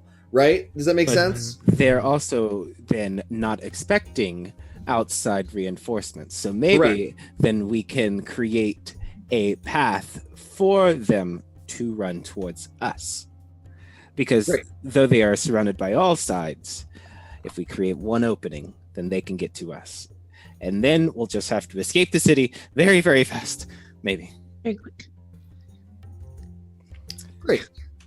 So, you have to wait. Penelope's job has to be done. They're going to grind up maybe 2 more myconids today by the time that's done. Unless you want to do something. Are those just collateral damage? I'm hoping that saying that I want to purchase all of the myconids stops any more, and they're just like, we're out for the day. So we'll say that they stop grinding them, and Penelope is able to converse off screen with her boss, but I would love for Penelope to make a persuasion check with advantage. Actually, it's a deception check because she knows it's a lie with advantage.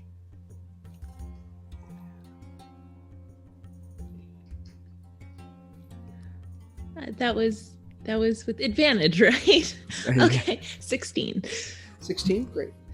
Penelope is able to convince her boss to set up this deal in about 8 hours' time, or shorter, in a dramatically appropriate amount of time that will coincide with whatever other skullduggery you end up getting up to. So that she'll be outside of the city, chained with Duergar, but with these slaves as well, right?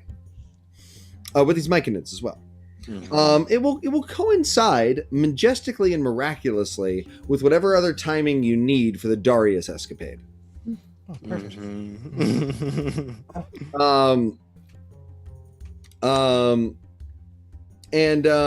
So you are going to so that was step 1 for Penelope. Penelope has a lot of work to do because Penelope also has to send out messages to the slaves.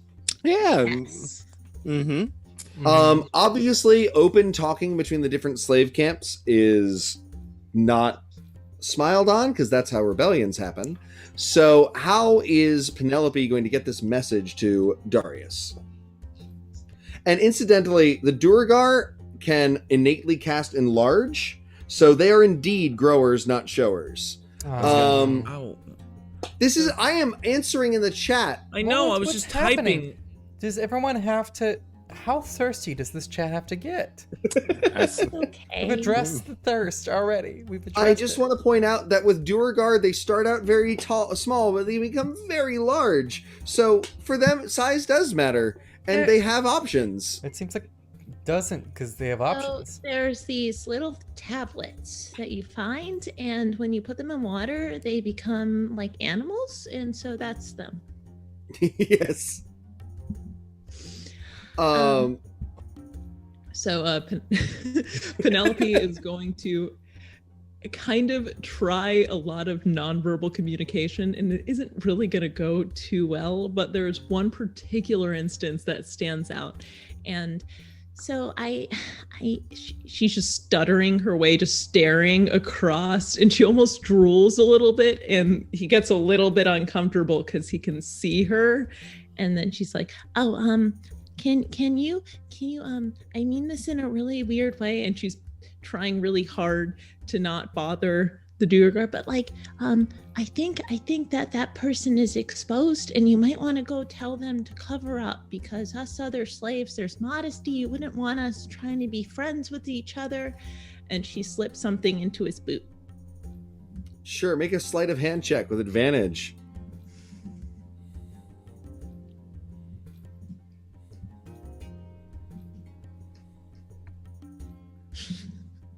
$11. 11. That'll be enough. And he does eventually slip it and read that at some point when they're between locations, there will be a massive breakout. Darius is tall and slender and is neither a grower nor a shower. I'm answering questions in the chat. He has no abilities that change his size. My I father. don't get to hear that. I'm sorry. I tried to give you a very long sigh. So Gwen's father has no innate ability to cast Enlarge Reduce on himself. Canonically. Okay. Yeah, I mean, Let's clarify. Thank you, game mommy. So, great. So that's going to be happening shortly. do you guys want to sneak into that section of the city to be ready to look for the right opportunity? Do you want to try to disguise yourselves in some way? Do you want to see if there are unhappy Duergar that would aid you in your mission? What do you want to do? How do you want to get into the Duergar only section of the city to aid these slaves in literally breaking their chains and escaping? I'm too tall. Right. I'm gonna cast disguise self on myself to look like a Duergar. You could do it. I could Can I rest. technically look like one? I think I can. You could, and we could just be slaves that you're bringing in, huh? Yeah. Duh. Do you? But what about Gwen? Oh, I'm saying Gwen can just look like one. Oh yeah, that's right. You could just be a drow. That's right. Well, Yeah, no, you it's have a Duergar, Duergar and only. you're, No, you're I can- Duergar. You have a disguise self or alter self or something like that? I was definitely going the more drow route. I am on the wrong character sheet. You I was are. like, that one would be fantastic. Yeah, an elf Any of those options. could potentially pretend to be a Duergar, but I don't think that Gwyn could. No. Let's see what I got. Let's see what I got. Let's see what I got. Let's see what I got. I got nothing. So yeah, so Finn just it becomes a Duergar, and we are slaves. We get in, make sure we hide our weapons, and then buck up, as they say. Exactly. Yeah. Just the old Chewbacca. We'll just have to The wall? cover our exit. Yeah, they do that with Chewbacca twice. Chewbacca. Poor dude. It's Right? too He loud also when doesn't I get a do it. medal. Also, He Leia gets says a medal, like, in a what? decade later. I'm sorry. It's in the year, like, 9 or 10. Oh no! You're referring to that horrible fan fiction that was released at the end of last year. Okay. So that I Lucas hate it too, but it's canon. Not talk for about this long, according to all the We'll rumors. talk about this Anyway, I feel like I don't know you guys yet, but talking about Star Wars is probably not a good way to form friendships. thank you. That is fact. Yeah. So, I wouldn't know though. So you're fine. Sorry.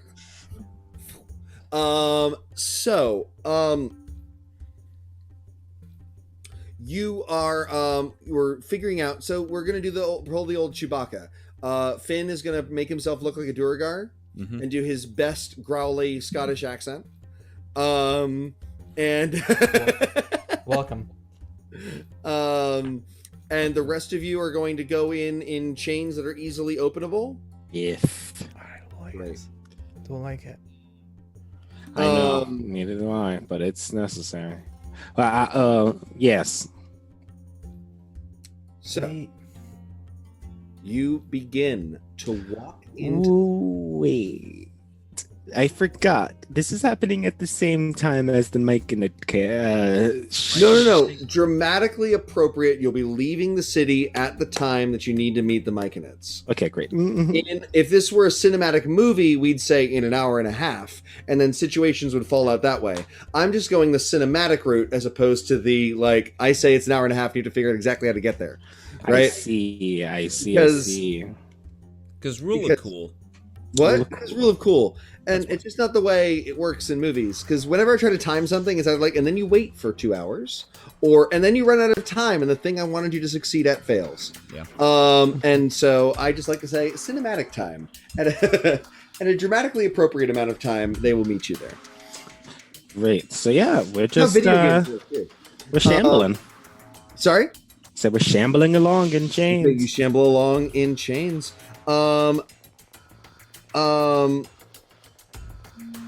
So you arrive in the darker parts of the city, and you're approached, Finn, by a lady Duergar, one of the Mind Masters. She has she's bald entirely. Her beard and head have been shaved, and it's covered in runic tattoos, glyph-like tattoos. Remember, the city itself is covered in all manner of glyphs. You have to stay away from the walls, because if you touch them, you could explode yourself. Right? And And this is not true of the market district because they're like whatever, run into things. But this it's one of the reasons the slaves are in chains is to prevent them from running and touching the wall. Right? And you're approached, and they just purchased from the market, she says. Well, I wasn't aware we were bringing any new ones in. Are these miners? Are they smiths? What sector are they being brought into? Oh, they're magical delinquents, so probably minors. They're certainly young. He looks at you and says, "Does Leduger smile upon your ill sense of humor?" Leduger never smiles. Indeed. So stop it with the horrible... Don't even try to make me smile. What's wrong with you? To be honest, I saw a laddie back there. He was dipping into some of the myconid paste, and I'm a wee bit jealous. Well, the myconid paste is out there for the people to buy, for them to know the sort of glories that we don't get to, they don't get to experience on the regular. So these slaves are to be brought into the mines alongside those insipid, good-aligned dark elves we acquired so recently. Very good. You know the way, I imagine. I do. But, you know, it's something about the three of them. They're tricksy. You mind taking the lead and I'll take the caboose? Of course. To the mines. Do you know the glory that you're about to participate in, new slaves of the Duergar? Not speaking. Was that expecting a response? Well, let me tell you. Thanks. Hundreds of years ago, over 1,000, we were Clan Duergar, connected to the above-surface dwarves, or the above-worlder dwarves. But our city, this city, was conquered by mind flayers. And we were taken into the depths, one and all, and this city was left abandoned.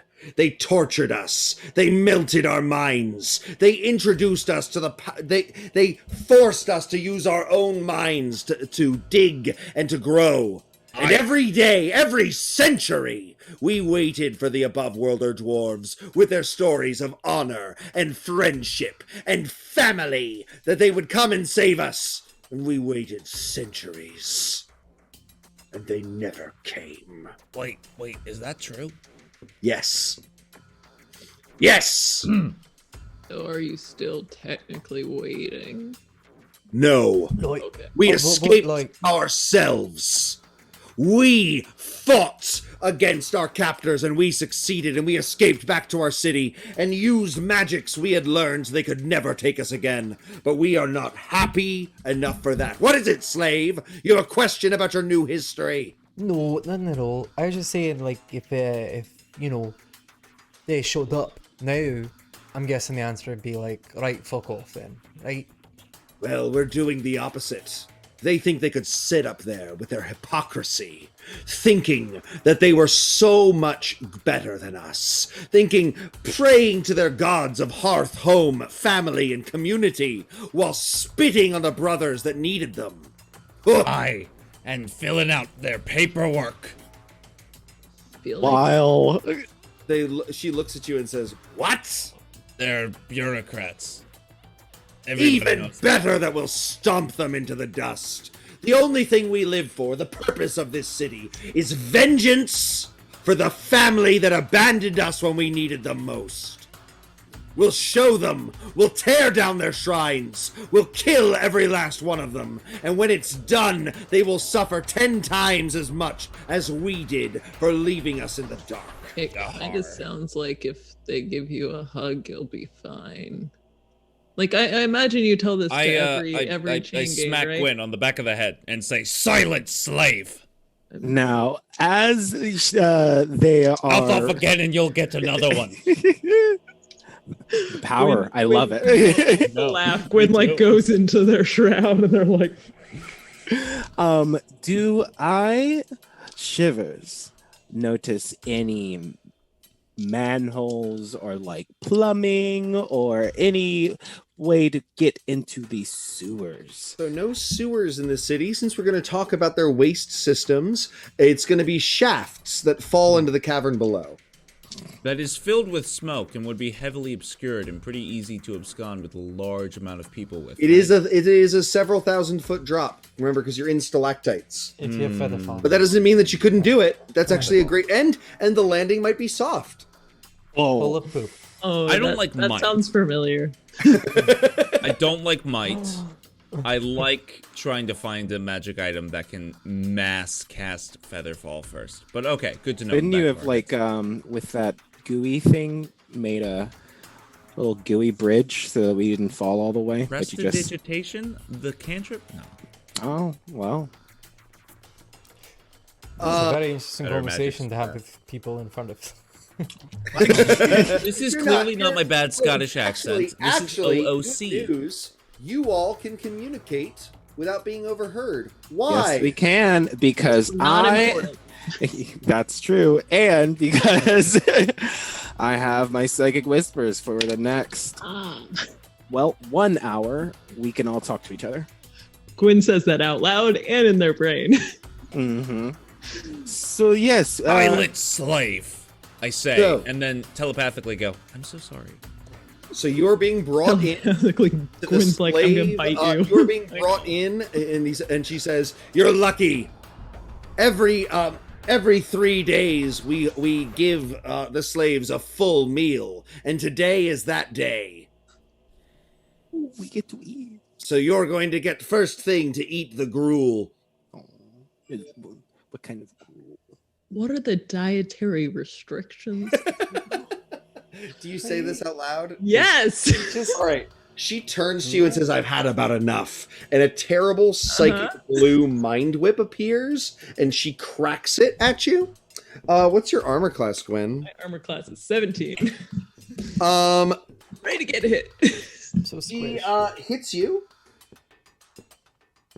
and you take 15 damage, 5 piercing, and 10 psychic. Oof. Okay. It is excruciatingly painful. Finn, what the fuck? Sorry, I'm Um, reading your mind at the moment.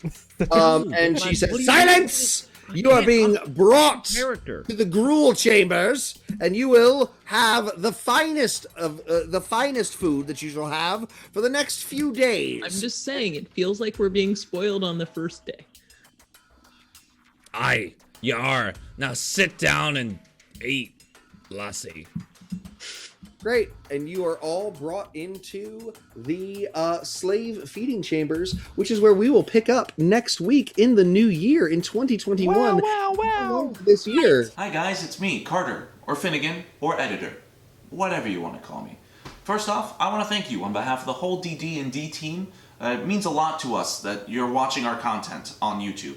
It's super cool, so please be sure to like and subscribe and ring the bell and all the other YouTube stuff that you're supposed to do. Second off, I do want to say, if you enjoyed this episode and you found yourself being like, oh man, that was cool, but I sure wish I could have been a part of that conversation and helped decide where the party should go, you can. You can watch us for free on Twitch every Wednesday night, 7 p.m. Pacific, 10 p.m. Eastern Time. We are simultaneously on the twitch.tv/Dice Drinks and Drama channel and the twitch.tv/DND channel. Wizards of the Coast is hosting us. It's awesome. So those links are down below, along with a whole bunch of other cool stuff that everyone on the team is making. Vic's got a module. Devren's got a podcast. I may have something eventually, and I'll put it down here, along with our Patreon. It's super cool. There's a couple tiers, lots of exclusive content, and yeah. That's it. Thanks for watching. Bye-bye.